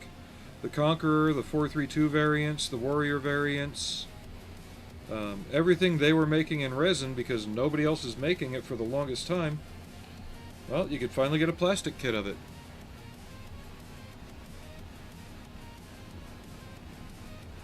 Do you realize what it goes into making those figures? The digital sculpting, the process of elimination on print and repeat until it gets right.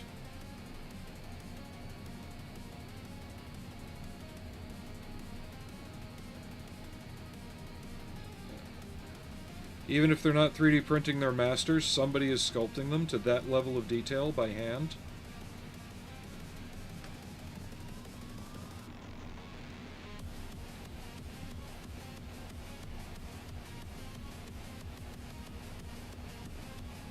And what would you do if you had made an album and you're performing live and, you know, you're selling recordings of your music at your venue, but just outside somebody's selling the exact same album, but it's a copy of it because, you know, they were able to buy your CD, but they're selling it for $5, but you're selling it for $25 right outside your venue. How would that feel?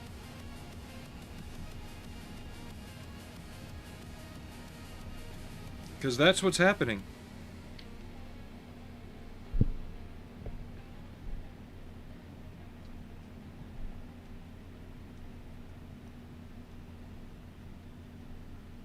I don't mind paying $25, $35 for a good set of figure files if I know I'm supporting the actual creator. Same as buying, you know, $30, $40 resin kit file or pieces if I know I'm supporting the actual creator.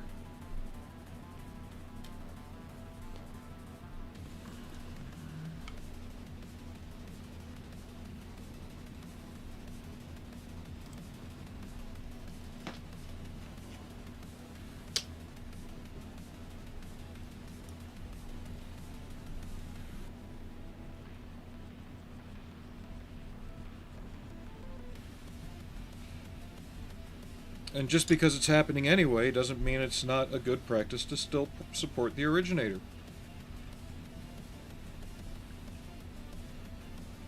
It's like saying, well, car accidents are going to happen anyway, I may as well just drive badly. No.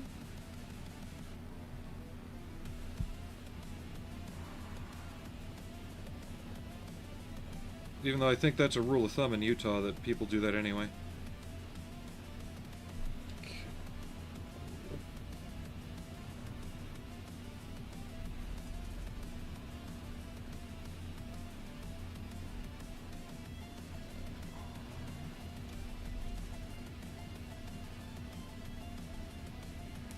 Yeah, quality is expensive, and when you've got UFON stealing said pieces and remolding them and selling them at quarter the cost, one, the quality isn't there, and two, they're ripping off honest people.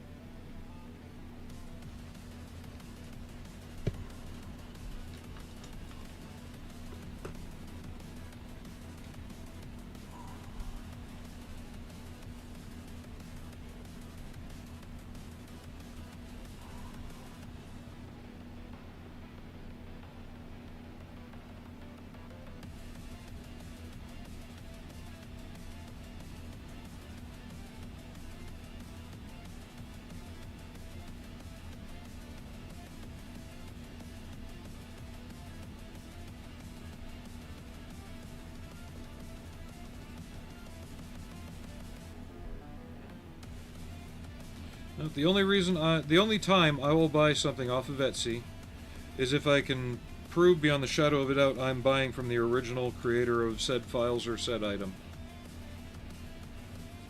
Outside of that, I will exhaust efforts to find the original source, which has proven fruitful because then I find the rest of that creator's catalog and find they got a bunch of shit that I really like, and go there.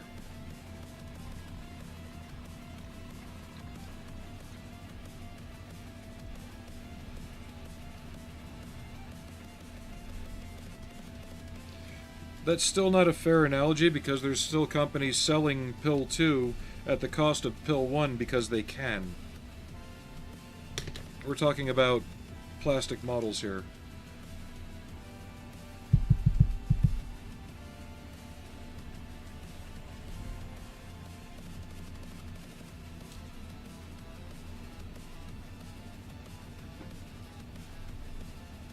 Where's my brass? Because if some other company takes said pill and remakes it, they still have to get the mix right. They still have to get all of what they need in terms of the materials and chemicals. They're just not doing the research.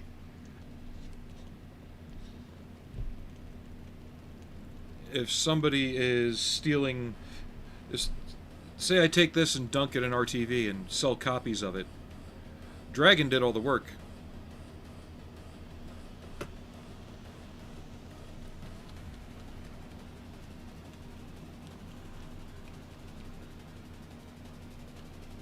Well, anything's printable if you break it down right.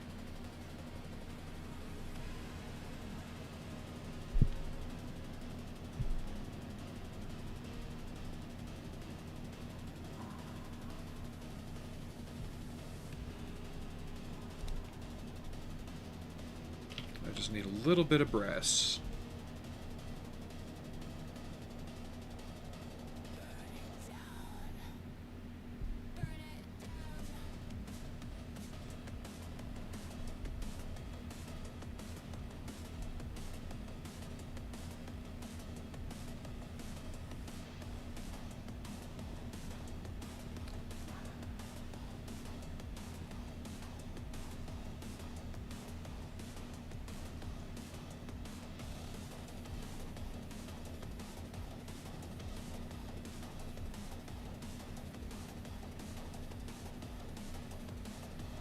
No, I know plenty of people who have been in the resin casting business who have said, fuck it, I am not releasing anymore because the moment I release it,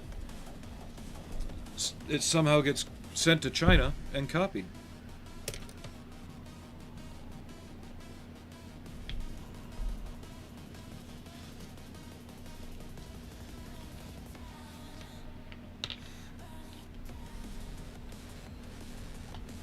And they got tired of it, so they just said, fuck it, I'm not doing it anymore.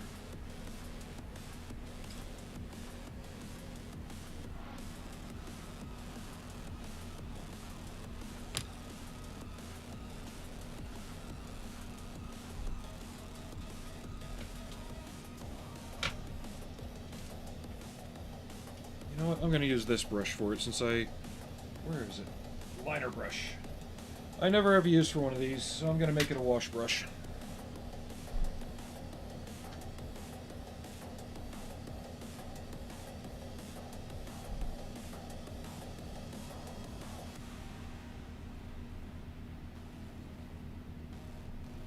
Yeah, maybe it won't work well for that. I never use liner brushes anyway. Only reason I have them is they keep sticking them in the brush kits I buy.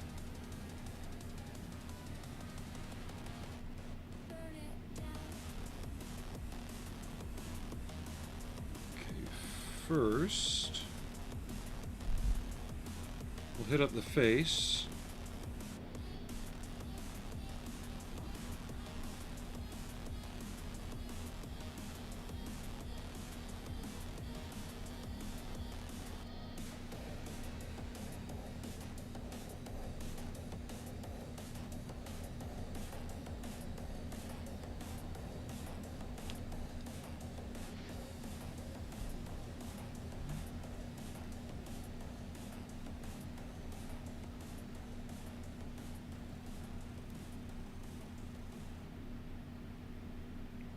Get it into the details a bit more instead of pooling.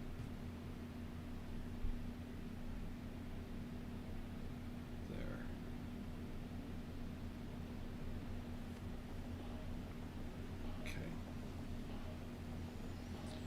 Now it's time to start outlining.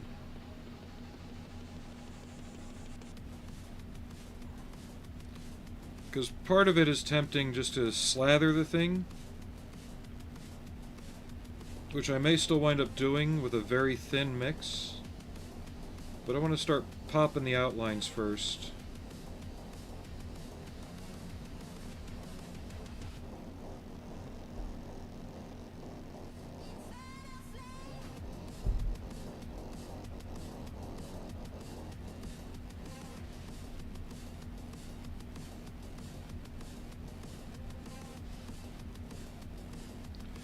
Why am I doing this now? Because I want to concentrate mainly on the uniform. I don't want to do any of the weapons, magazine pouches, or anything like that.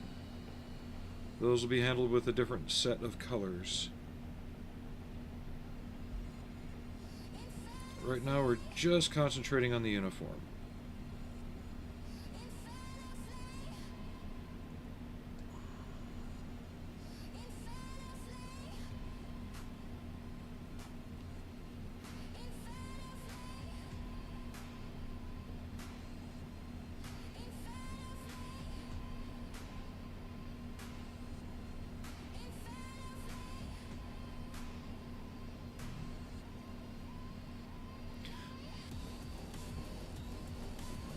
But you can see how it's kind of getting into the wrinkles there. And it's okay to be a little bit sloppy because we can go back and clean it up. Which is why I like doing this particular method on camouflage. Because you can go back and blend it out. You can take all of it off completely if you want. But it just slowly starts to build up. And you don't have to do it all in one pass either. You can do multiple passes of it. Right now we're just using burnt umber and black mixed, more on the burnt umber side.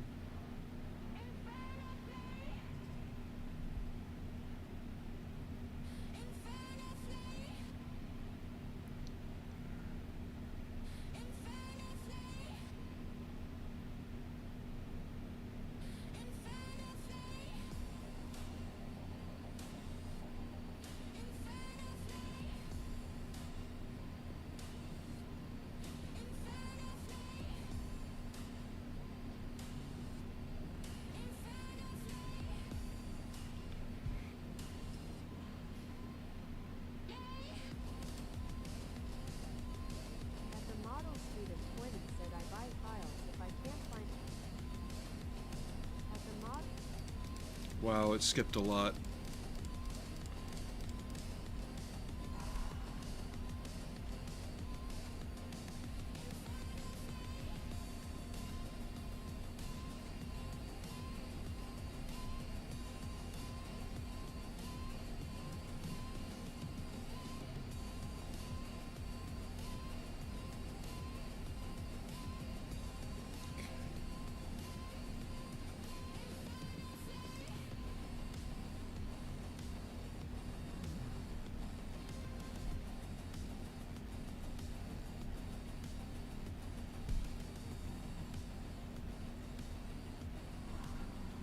Doing a bit around the Y strap on the back of his harness.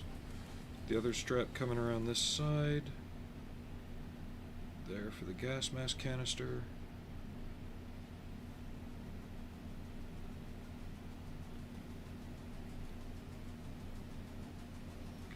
Because this can also help you gently find details that you might be missing, like that little seam on the back of the arm for where his material's sewn together.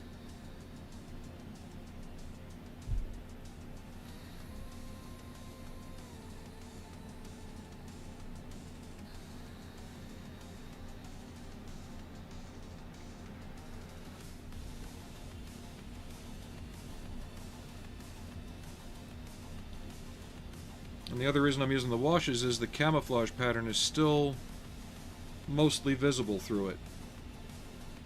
Wow, the camera is really kicking that green up more than it actually is.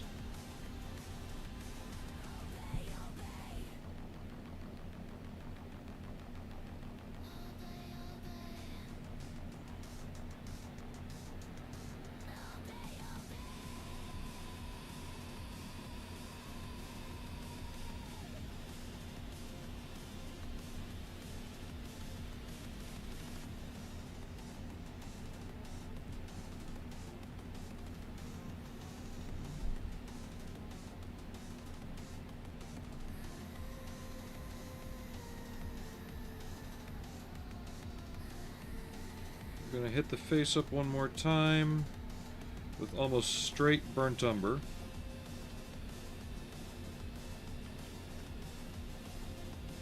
And a really, really thin mix.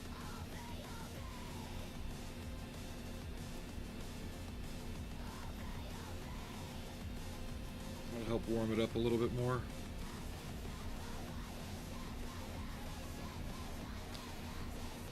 Because now for the rest of the flesh work, we're going to be going back with the base color.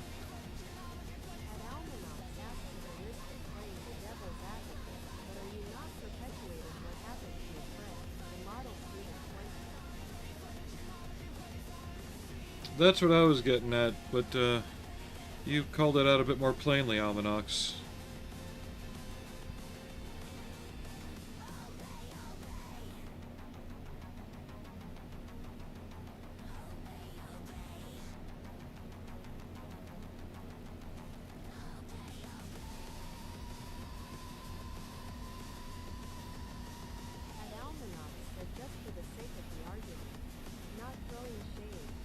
I know.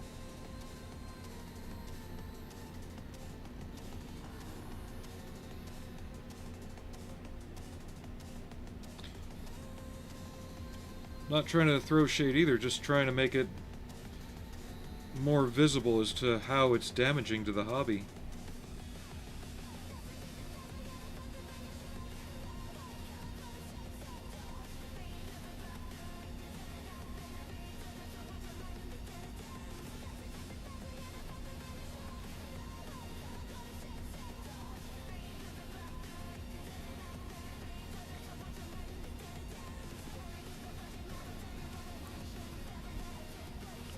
Looks messy now, but trust me, it'll clean up in a little bit.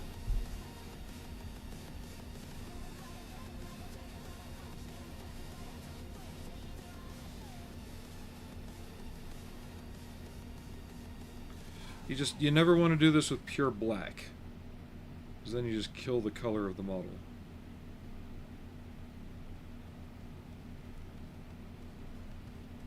Becomes like a Spielberg film after that. You just crush all the shadows together.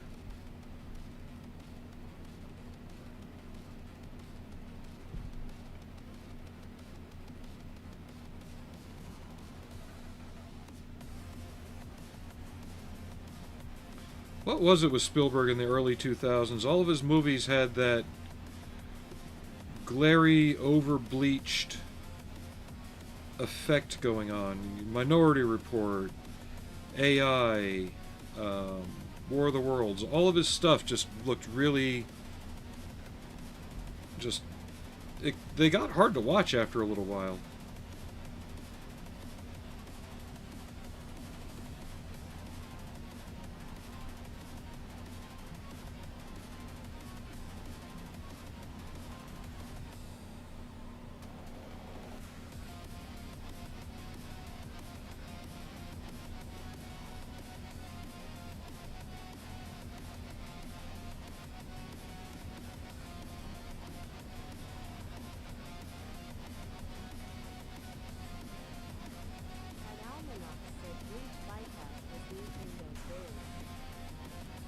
It was a bad thing those days.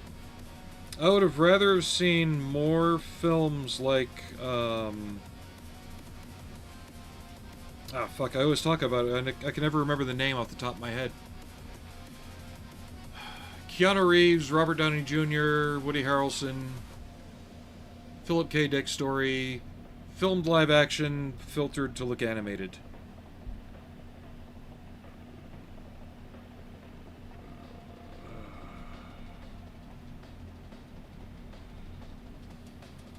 I can never remember the damn name of it when I need to.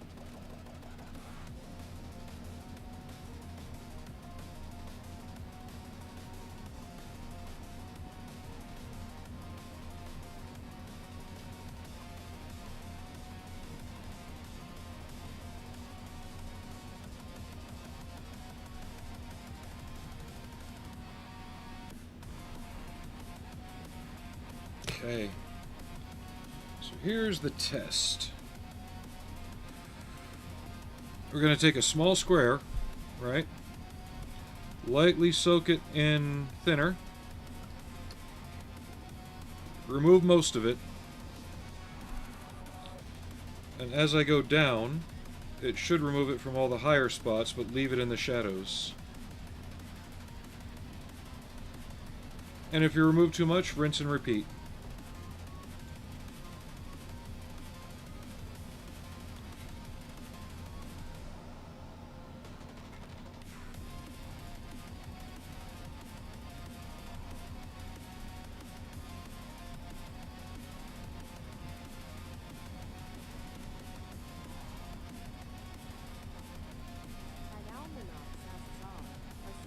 Scanner darkly. Scanner darkly. Thank you.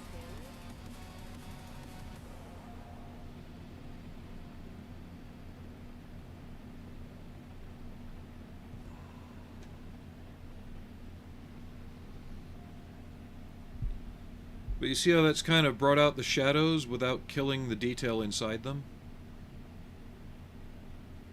There'll be a couple more passes like that. Not overall, but a lot of the details will be brought out using that. That's my way of doing figures now, kind of. It'll always change, though. There's always some other happy accident you come across. Especially after I start picking out the straps and other details. It's going to change up a lot.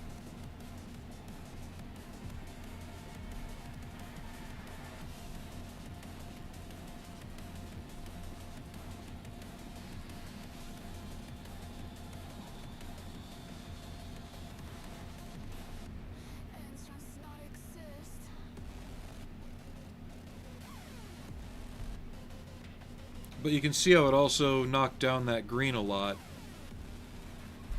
And the flesh color will warm up too as we get that put back in. I used a pretty mid-tone for the base color.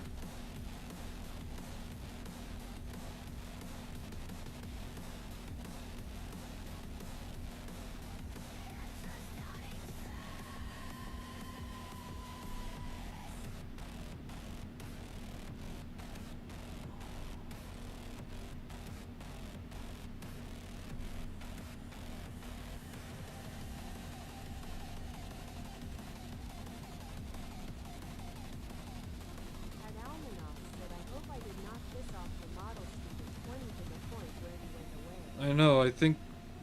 Sorry if we did, it's just trying to explain how damaging it can be to the hobby. I've literally seen shops fold due to that stuff.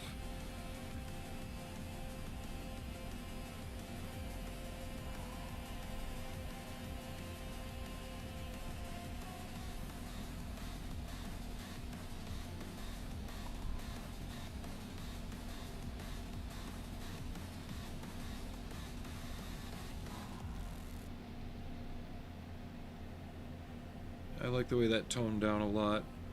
So, let's get our next color out. Actually, let's get this mounted and give it a black wash to tie it into the vehicle.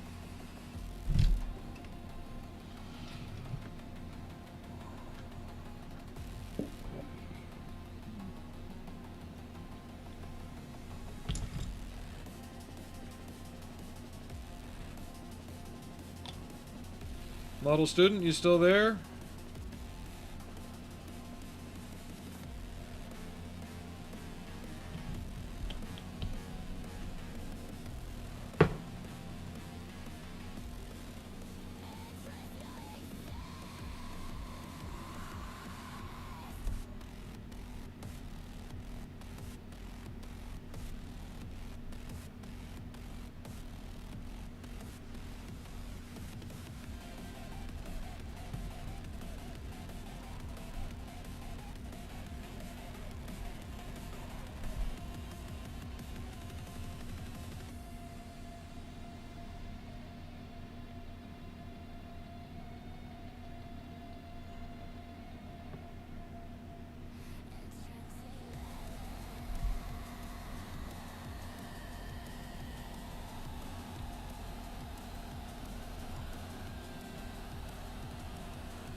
So that's pretty much done. I'll do a short with that tonight.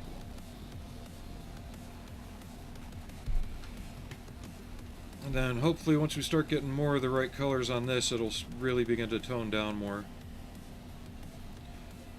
Let's get his boots painted and his gaiters, his hat, start working on the straps.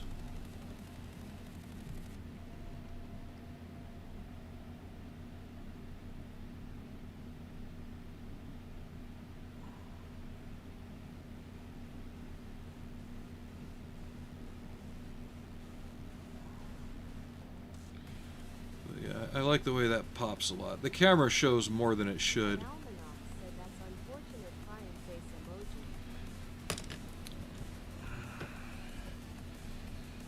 emoji. It is.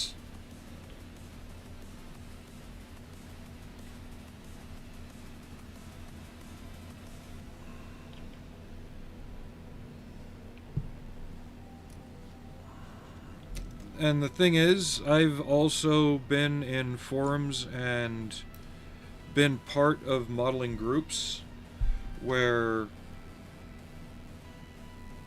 if they find out you're actively admitting to buying recasts, you will not be allowed in any groups, period.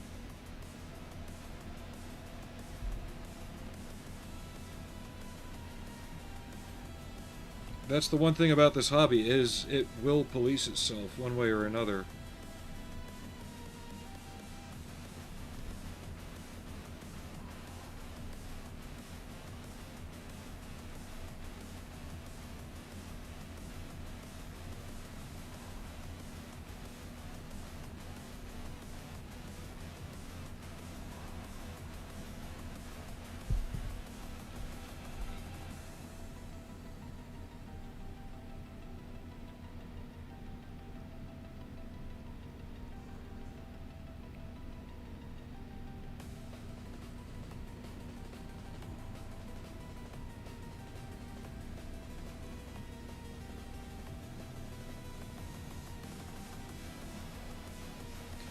And like we said, we weren't trying to be mean, we're just trying to make something clear.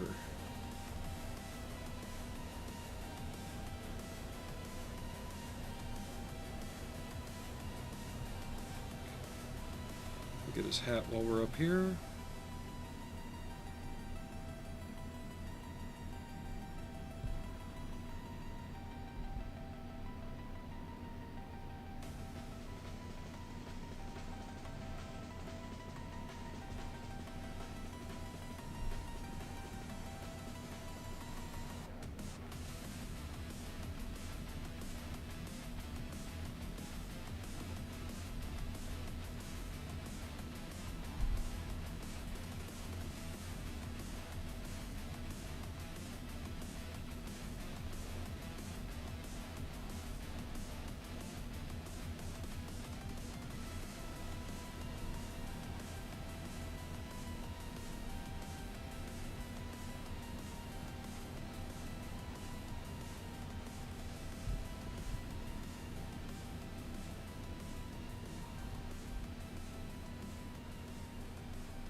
And now that we're getting some darker colors in here, you can see that's really starting to gel together a bit better. Let's get the strap painted for the gas mask canister.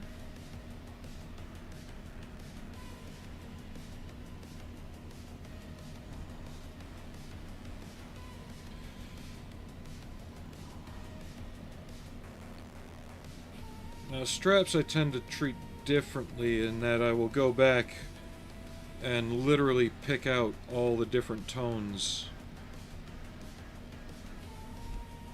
that are needed to give them that depth.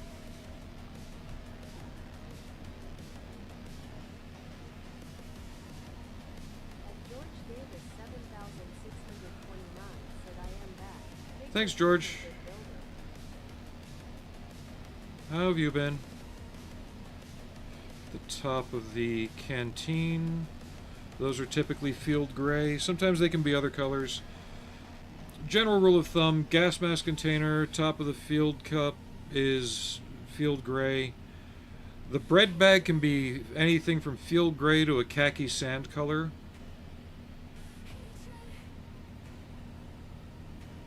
I've seen so many different variations on that. I have seen some gas mask canisters be desert yellow for obvious reasons.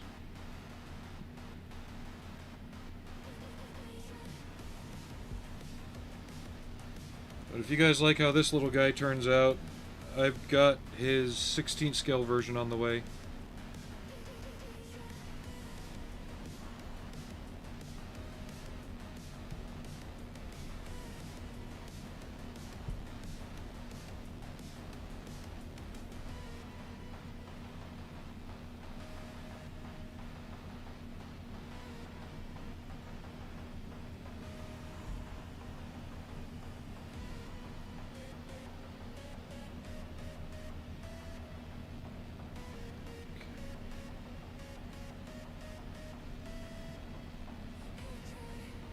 Sorry, just looking at how the shadows are coming out. Because as the wash dries...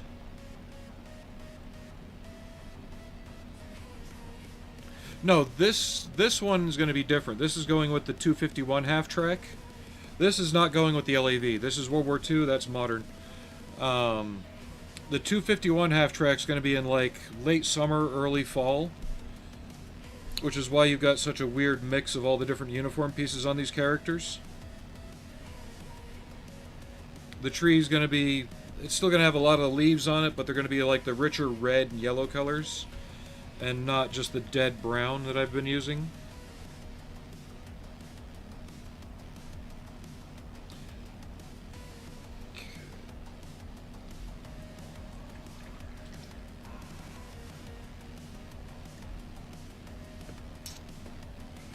Some more black gray out.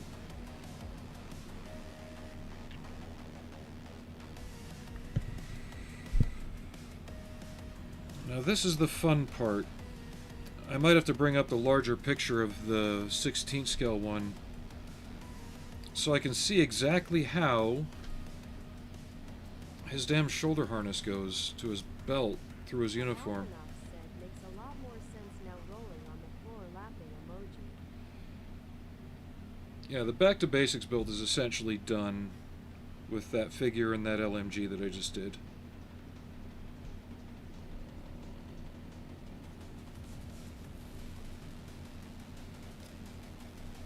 Yes, I will be picking out the belt buckle in a little bit. Okay. Let me at least get the Y harness on his back going.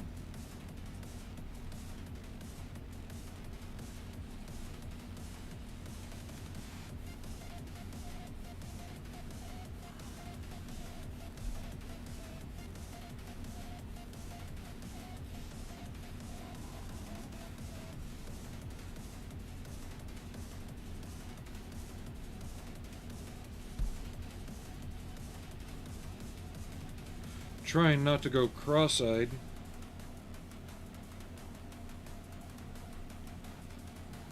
That happened to me the other day when I was painting something. Just bam, I had to go lay down for an hour just to get my eyes to straighten back out.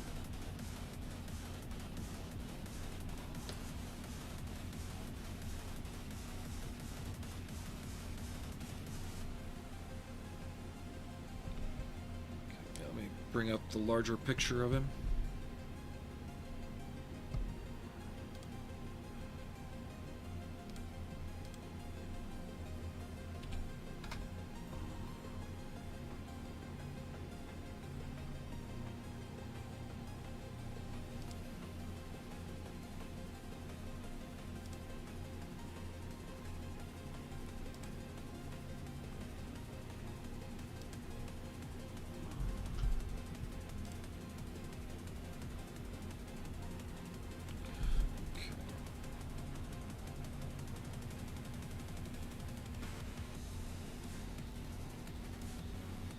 it's showing it going kind of down right here.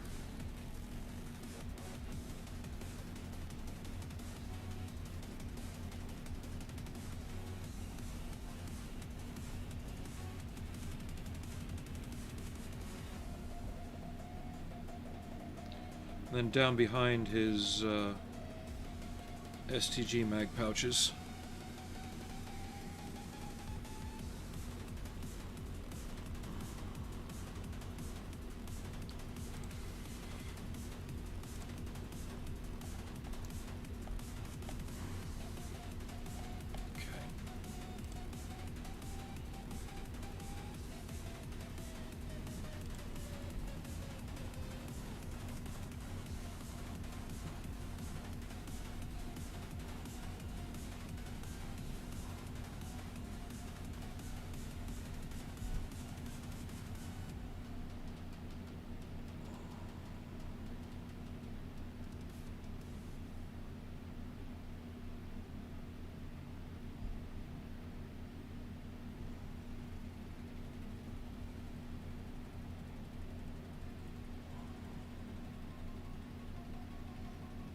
There's another strap going across him this way.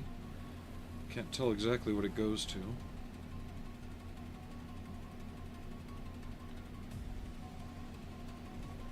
A little bit of his belt showing here.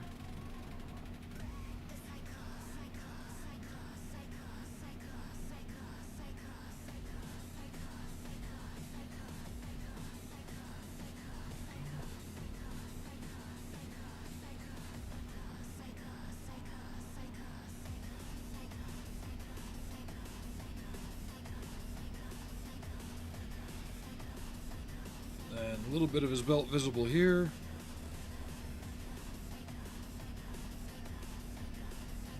Okay.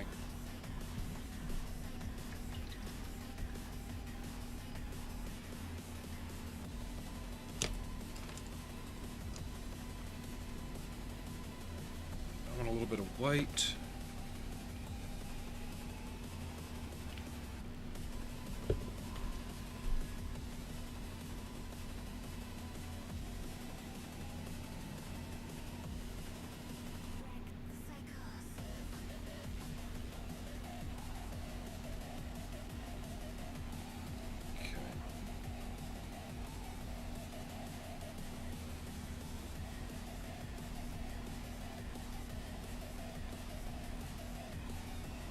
Pull the strap out a bit more.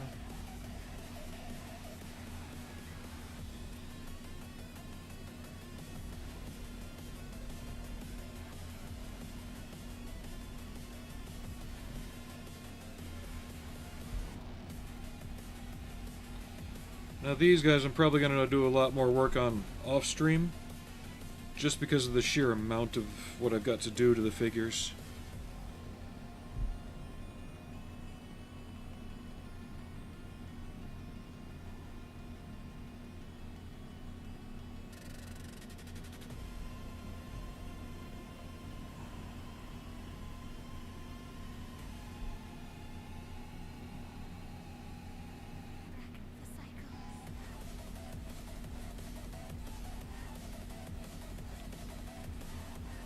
But I hope everybody's having a good vacation, good weekend. I'm on the last day of my vacation. Not last day. Tomorrow's my last day. After that, next stream day will be Friday.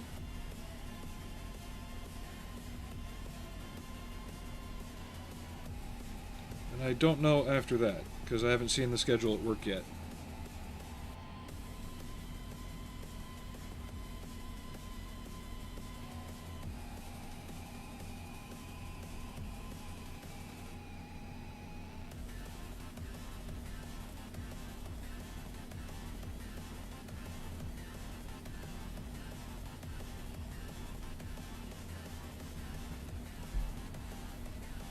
But the hat's beginning to pop.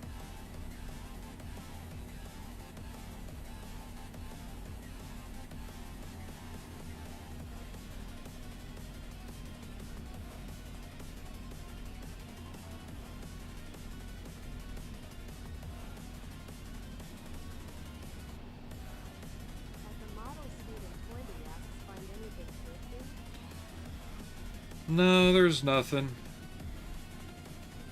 There was a 70 Barracuda kit in one of the cases, but I'm not in the market for a Barracuda.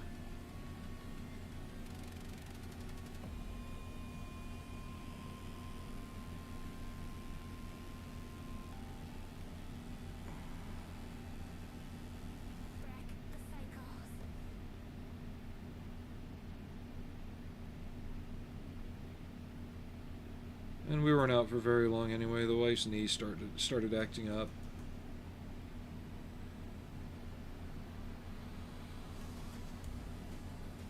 But I just needed a nice down day yesterday regardless.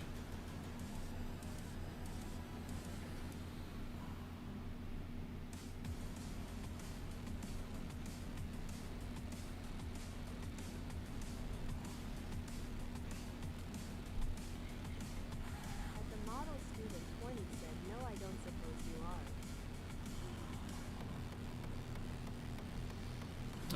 I got a few car kits I've been working on. Just I'm not in the market for a CUDA.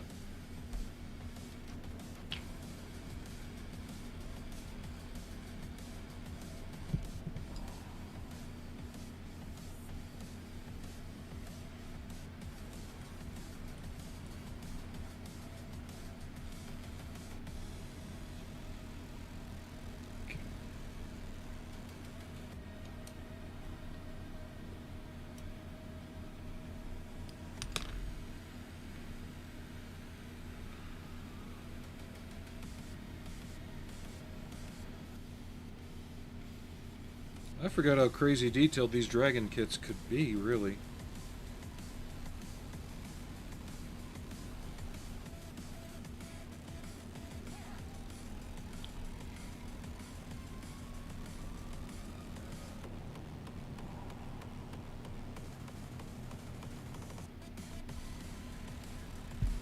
At Almanac said this weekend has been all about cleaning apartment and doing laundry. I am clearing out my walk-in closet as I want to convert it to a home office. There you go. At the model student 20 said, I have a CUDA kit, you can have mine if you change your mind rolling on the floor laughing emoji. Nah, I'll just wait till they're 40% off at Hobby Lobby. It was the same kit there. That's another reason I didn't want it. It's not exactly rare or anything like that. I'm not...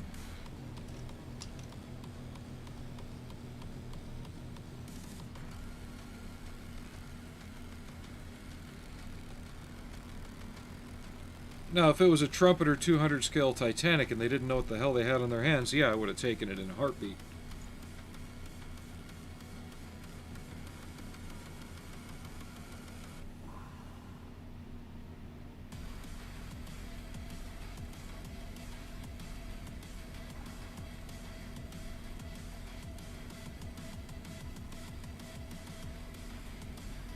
Kind of doing the highlighting on this color first. 20 said, I wish we had Hobby Lobby here. They used to be good. It used to be you had an entire aisle where both sides were model kits. Now you're lucky if it's 3/4 of one side.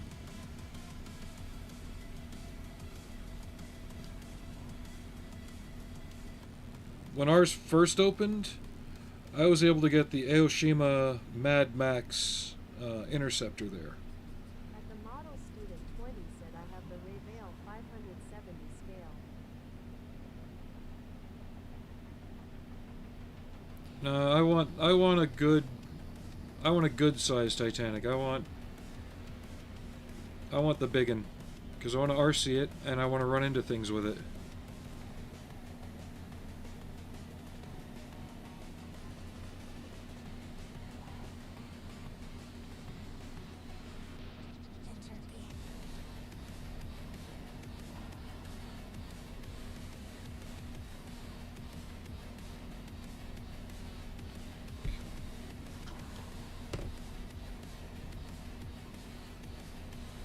I'd like to at least get all of his base colors filled in before I end stream. It's a small one. I know, I've built it many, many times as a child.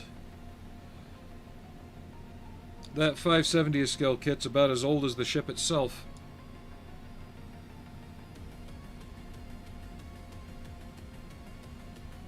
It's not bad either. There's a couple of photo etch sets out there that really dress it up nice.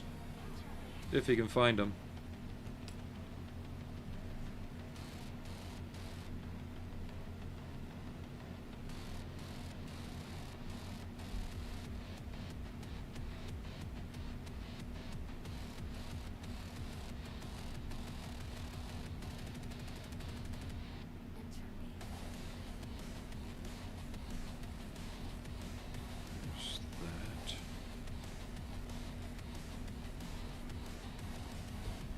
Yeah, he's coming along.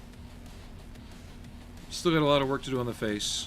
The model student 20 said my friend has some gorgeous RC boat kits for sale. I don't have room or I would buy them as he is selling them cheap. The only thing I plan on RCing anytime in the future is the Schnellboot. If I can fix the issue my father caused in it.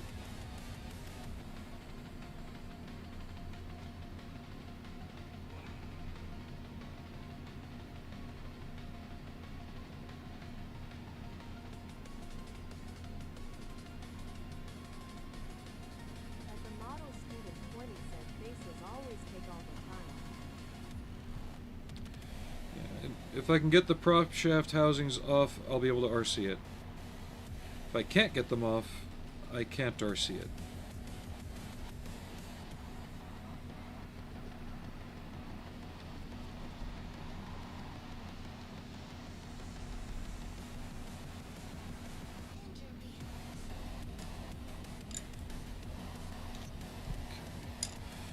Get the bread bags painted up.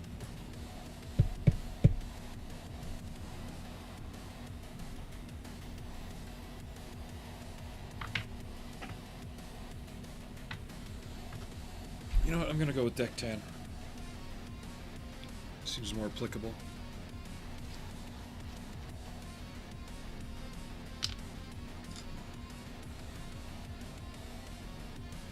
Maybe.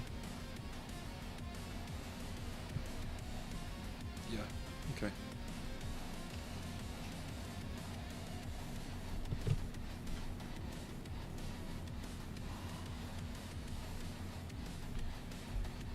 That was close.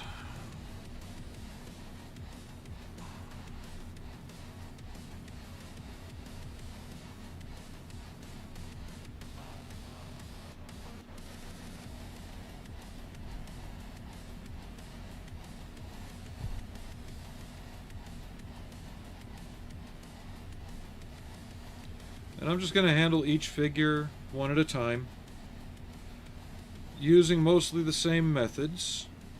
And as I get back into it, if I remember a way of doing something or realize that I've been doing an older trick wrong, I can go back and reapply it.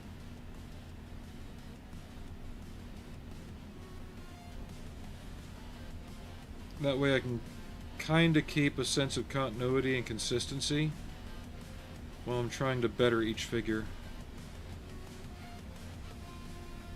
If my eyes don't fail me.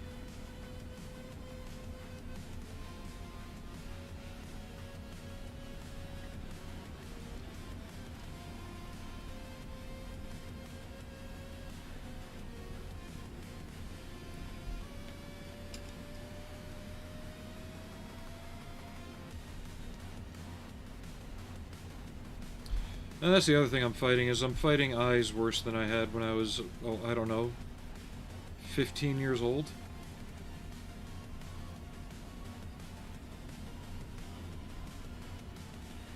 I used to be able to paint this without magnification.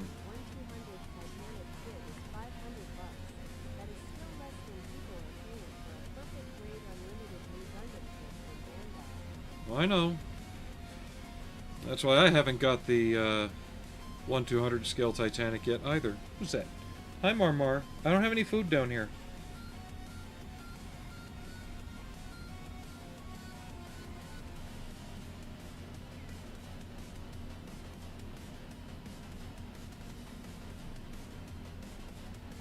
Yeah, I'm just going to take these one figure at a time, though. I've got 8 of them to paint, so it's going to be a while. Or 7 of them.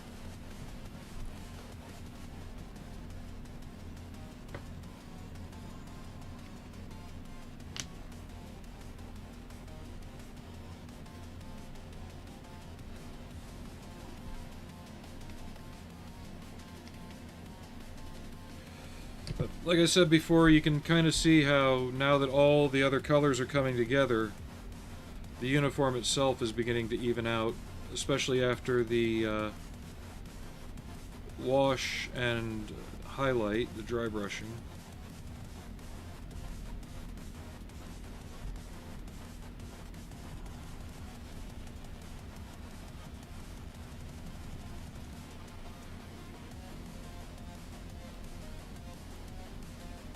And someone out there's probably going, well, why didn't you paint all the parts separate? Because with all these tiny parts, having to try and get them in the right spot, especially after, say, you glue the arms on, you're going to fuck it up. You're going to mess up your paint job and really screw things up. The easiest way to do this is how you see me doing it here.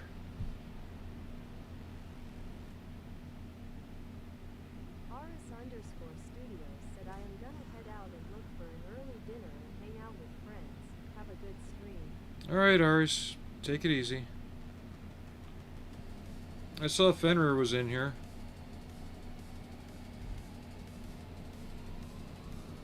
RS_Studios just redeemed free bucks. RS_Studios said, lurk. Stream Elements said RS_Studios has been abducted by a facehugger. Soon they will have a chest bursting experience. I wish my eyes used to be as good as they were even 10 years ago.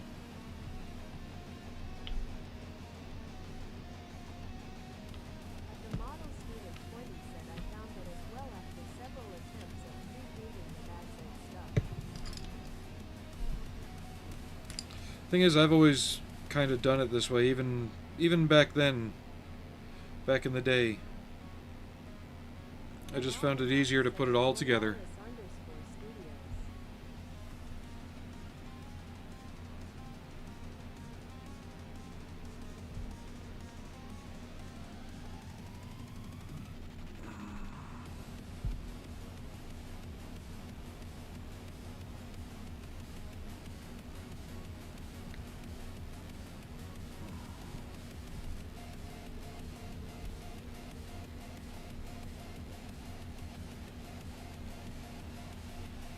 Now, on the bigger version of him, there are some things I'll be able to get away with, like I'll be able to leave his head off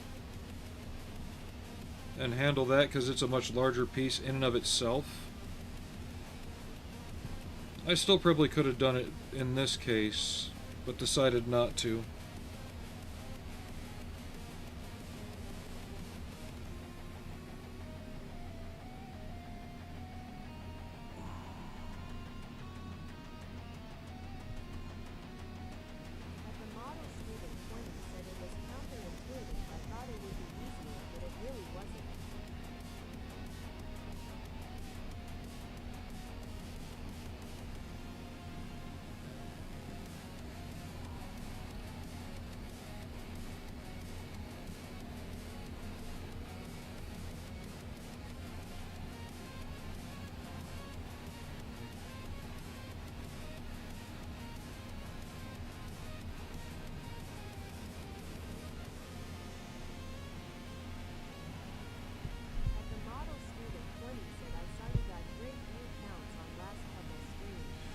Yeah, there's something new going on with the algorithm there.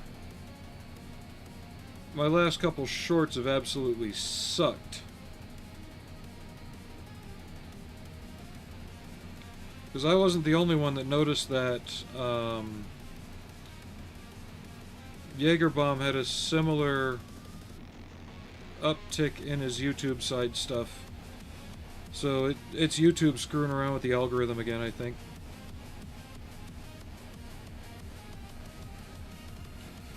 Because for all those extra views, I ain't got shit in comments or likes based on it, which means people are looking at it and then immediately turning it off, which isn't helping me.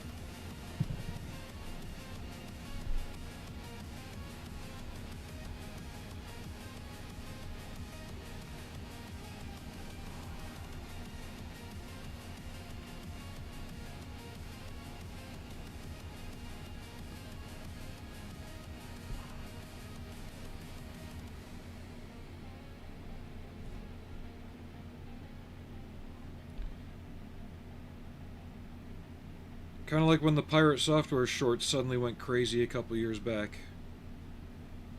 How many people really watched them, and how many people just, who the fuck is this guy, and shut it off?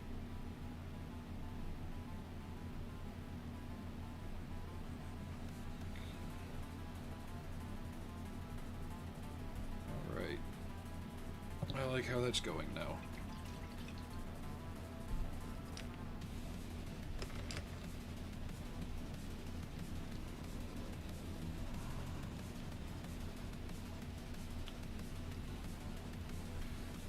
If there were legit views with, you know, honest engagement, people saying, hey, like the work, that kind of stuff, kind of like how you do when it's not alive, then I'd feel differently about it. But the fact that there's no other interaction aside from that number increase, it tells me it's not legit, not in a meaningful way.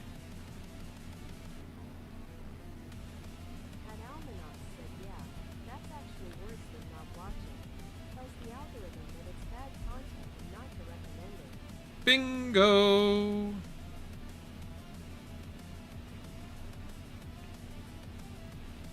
Which then makes it harder for any future videos to grab traction. Like, let me see something here. Last one I did, last stream on Thursday, got, oh, it got a shit ton of stuff. But let's see here. Let me look at the numbers. By this point, it has 167 views.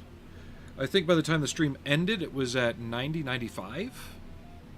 But it's only got 5 likes, no comments. Meanwhile, my last short got 408, but the shorts before that were up in the 1400s, 1600s.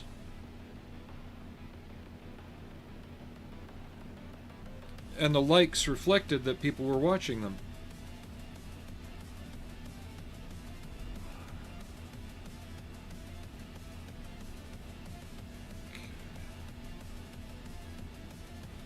Well, there we go. I don't know if that shows up on camera at all, but you can kind of see the tendons in the back of his hand.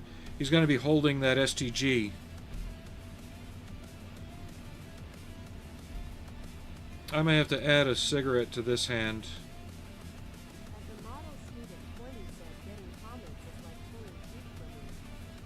It's like pulling teeth for anyone.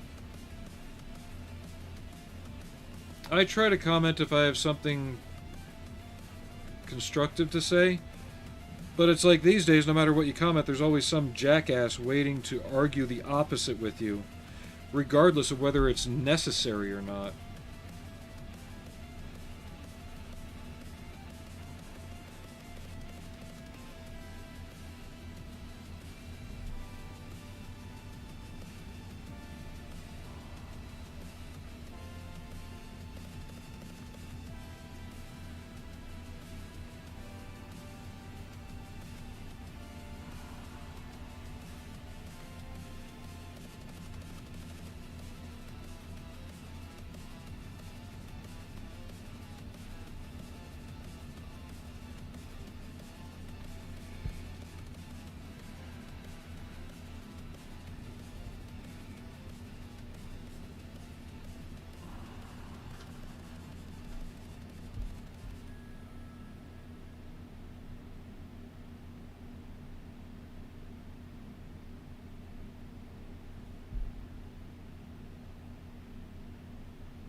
Start up some more music real quick. Probably going to be ending stream here pretty soon.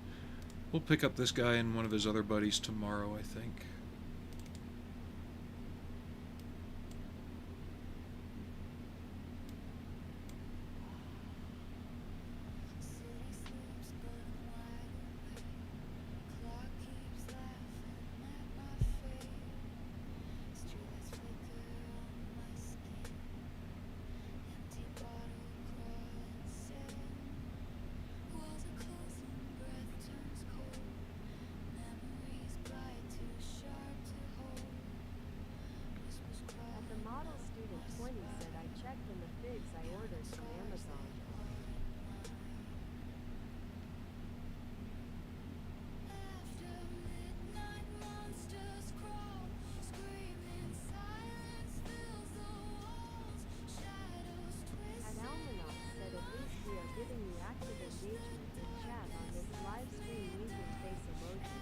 And I appreciate that. Anytime you guys are in here and talking to me and getting me to talk, that's what makes it fun, you know? I'd be streaming anyway, I think. But it just makes it that much more fun. His face is starting to pop a little bit.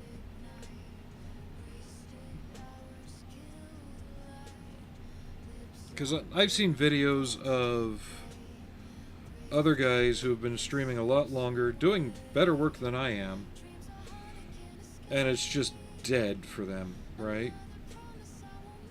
And I've seen people crash out and quit because of that.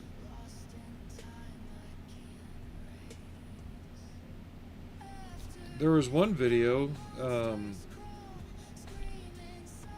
there was somebody lurking the channel and recording it, but the guy was basically like, I don't know why I do this. And he started crashing out to quit. And then somebody followed him, and it wasn't Mr. Beast, it was somebody else. But he basically hooked him up with the right engagement and the right people, and his channel's been popping off ever since. Do I expect that to happen for me? Hell no. That's arrogance. Would it be cool? Yeah. But I can only do what I do by myself, you know? I'm not gonna wait for some overwatching god to come down and give me stuff. The model student 20 said I paid over $100 for 6-man team on Amazon.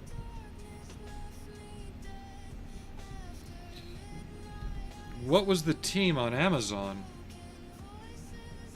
Can you send me a link to it? Amazon's prices have been fucky lately too. I've been going to eBay for a lot of stuff again. God, this guy's really turning out better than I was expecting, to be honest. At Almanac said nepotism at its best. No, it wasn't nepotism. It turned out the guy was a disabled vet, the guy that was streaming. And it was another streamer that goes looking for people like him to kind of boost him up, which I'm all for that. Like, I am also a disabled vet, but I'm not... I don't like using that moniker too much, because I know there's guys out there physically far worse than I am. And they're more deserving of it than I am. But that's my outlook. I'm not one to say that, you know, that other person isn't as deserving or whatever. All I know is I can still stand. I've got all of my appendages. They may not work the best anymore, because mine's degenerative. But I feel I am more capable than others, so they deserve it more than I do, in terms of, you know, how they are. And, you know, if somebody were to come in and try doing that to me, I would direct them to somebody else. I would say I appreciate it. If you insist, I'll accept, but I'd rather you put that effort onto somebody else, you know?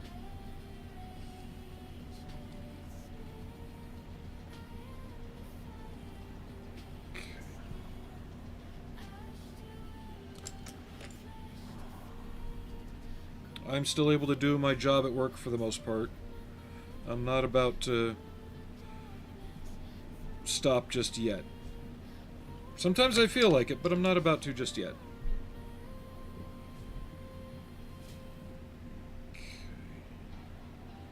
I know these are embroidered silver in reality.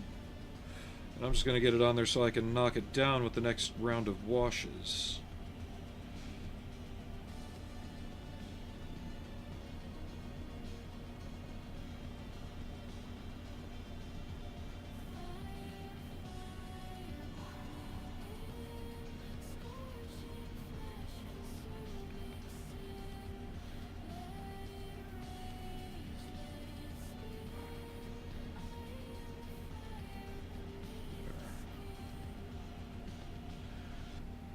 And I might be finishing this guy up after we get the next, his bigger counterpart, because he might have some other details I'm missing in this area that I'd be able to fill in with the larger molding as a guide.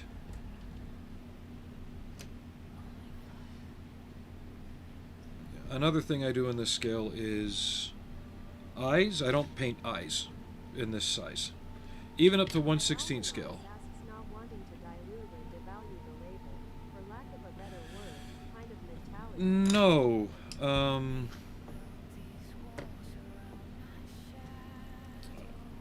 I just know people who are in more need, to me anyway.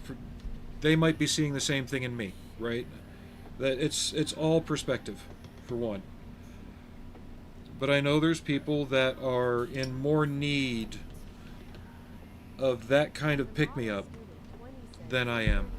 Scale fantasy model helicopter crew 6-figure unassembled unpainted kit S381. Is that what you searched to find that? Okay, give me a second. No, I want to copy, not delete. No. It's only telling me to delete the message. Give me 1 second. And this is on Amazon that you got it?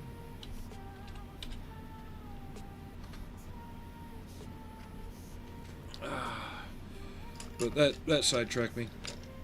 I know there's people out there who've been through a lot more and could use the generosity, the funding, the energy, all that. Far more than myself, you know? Do I suffer with some of the same kinds of things? Maybe. 35th scale fantasy model helicopter.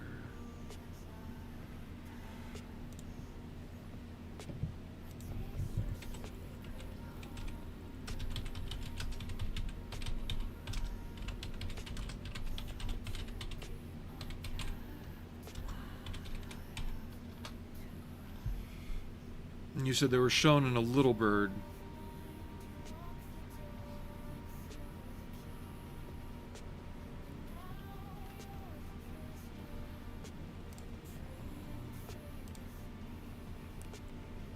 Six-figure unassembled. S308-1.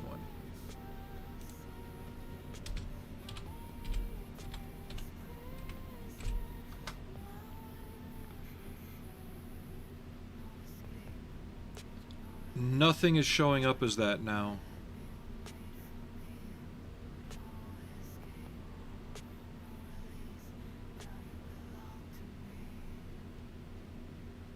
It's like the listings disappeared. For me, anyway. It might be different for Canada, I don't know, but it's not showing up for me.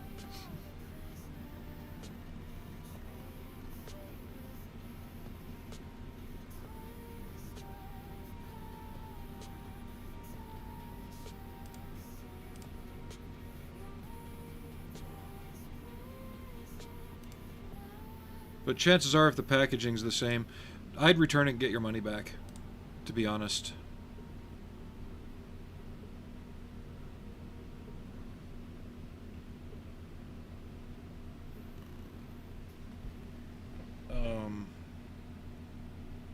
And that's just it. Yeah, mine's more invisible. I've got degenerative arthritis. My discs are out in my back. And it's all documented by the VA. You know, eventually I am going to have to stop sooner than most. Right?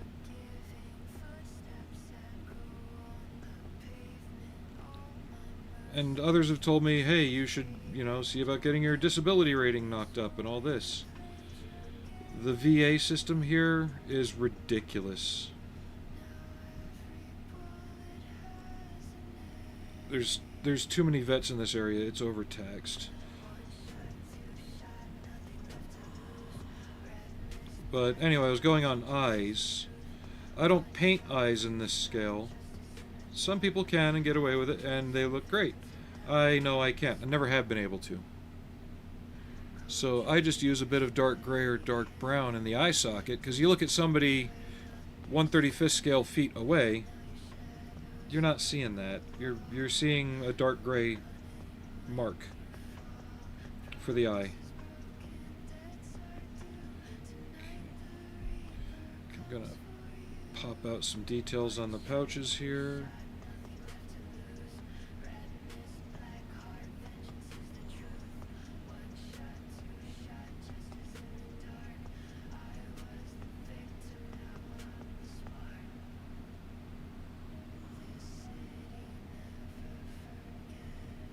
Now, if somebody were to come in here and do something like that on their own insistence, I would gladly accept it. But I would ask that they find another person first before me.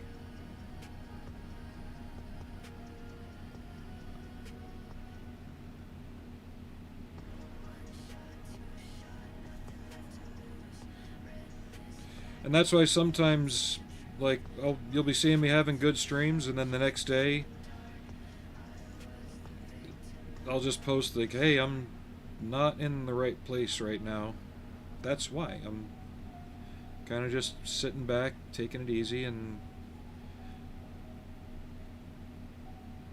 dealing with my own issues, you know?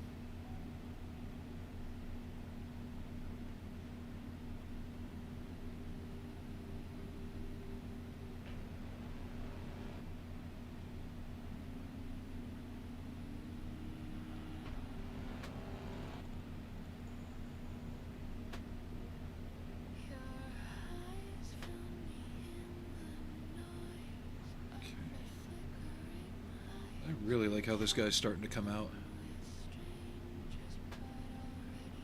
I'll do a little more work on the face, see if I can bring the colors out there, get some chestnut on his hair.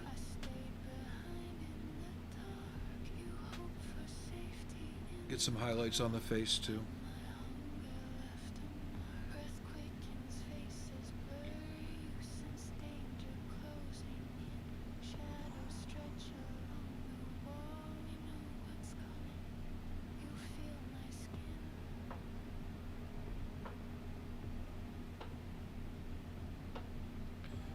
This is where you can go and also just take a second pass at some of the deeper folds.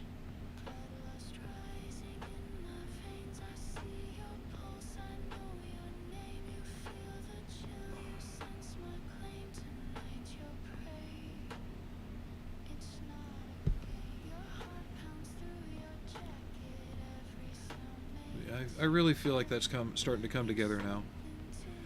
These will pop back out once I get back to highlighting them.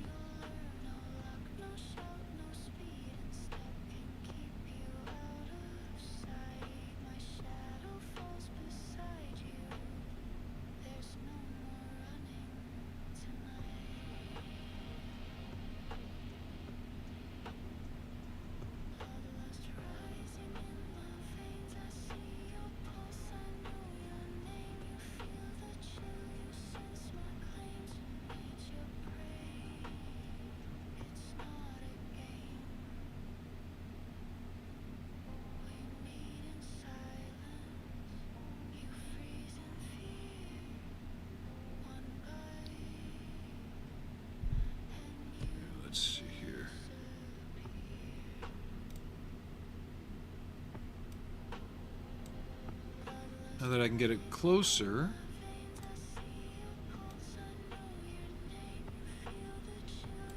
Now you got to remember, you're seeing this guy 100 times larger than you're meant to see him. He's less than 54 millimeters tall.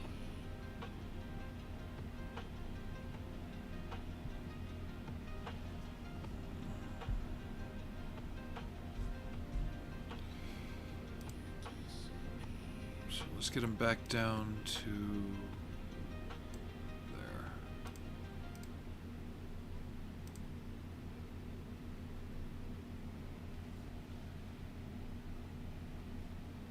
Yeah, my concern, and it's also my wife's, is just one day something's eventually going to pop.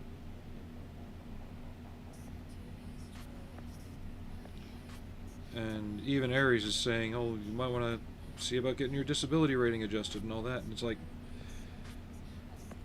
to me, it's navigating the system here is not worth it right now.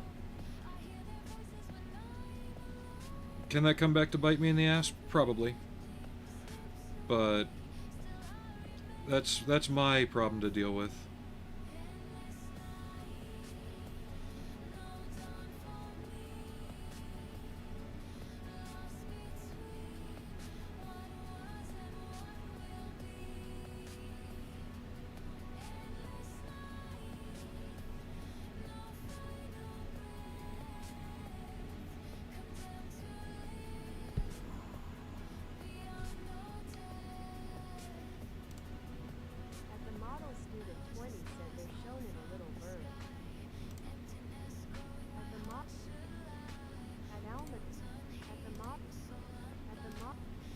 Sorry, I'm just the talking lady.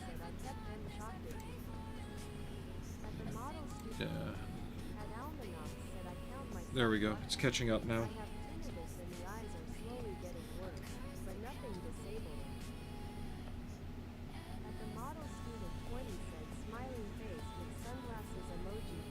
Yeah, my tinnitus is the exact pitch of taxiing F-16s, yet it's not service connected.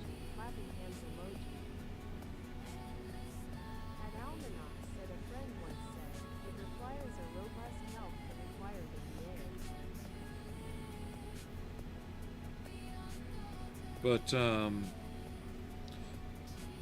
no, my hearing loss isn't service connected, even though the tinnitus sounds exactly the same pitch and tone as taxiing F-16s, which the dorms I was in were quite literally across the street from an active squadron's taxi area for my first 4 years. But no, can't be. No.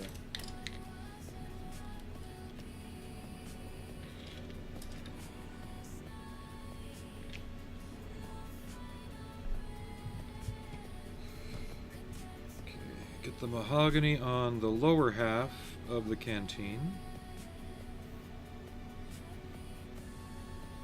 At the model student 20 said CA, vets get similar treatment here, maybe worse.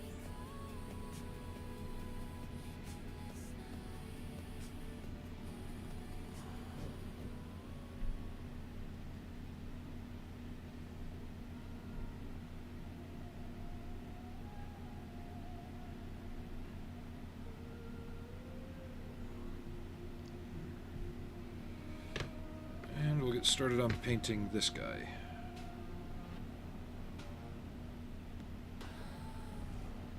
I'm going to start with mahogany on the buttstock.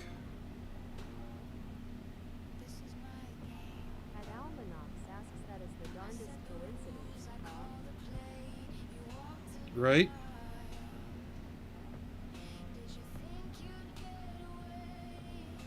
At the model student 20 said he is going to look great in the deal for the 4th time LMAO.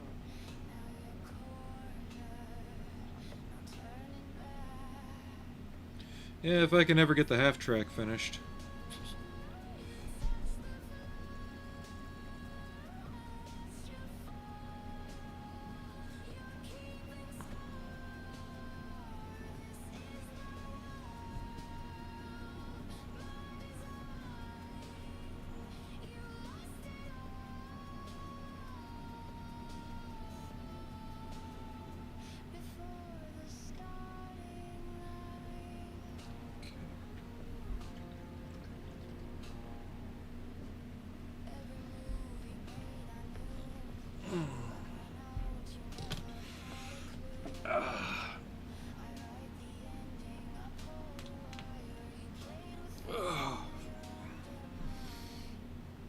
I think we're going to stop for today, though.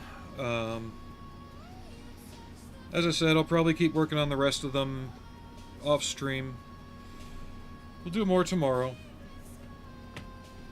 I might work on the half track, get the rocket pods together for it, and get that more in a state where I can put more of it together.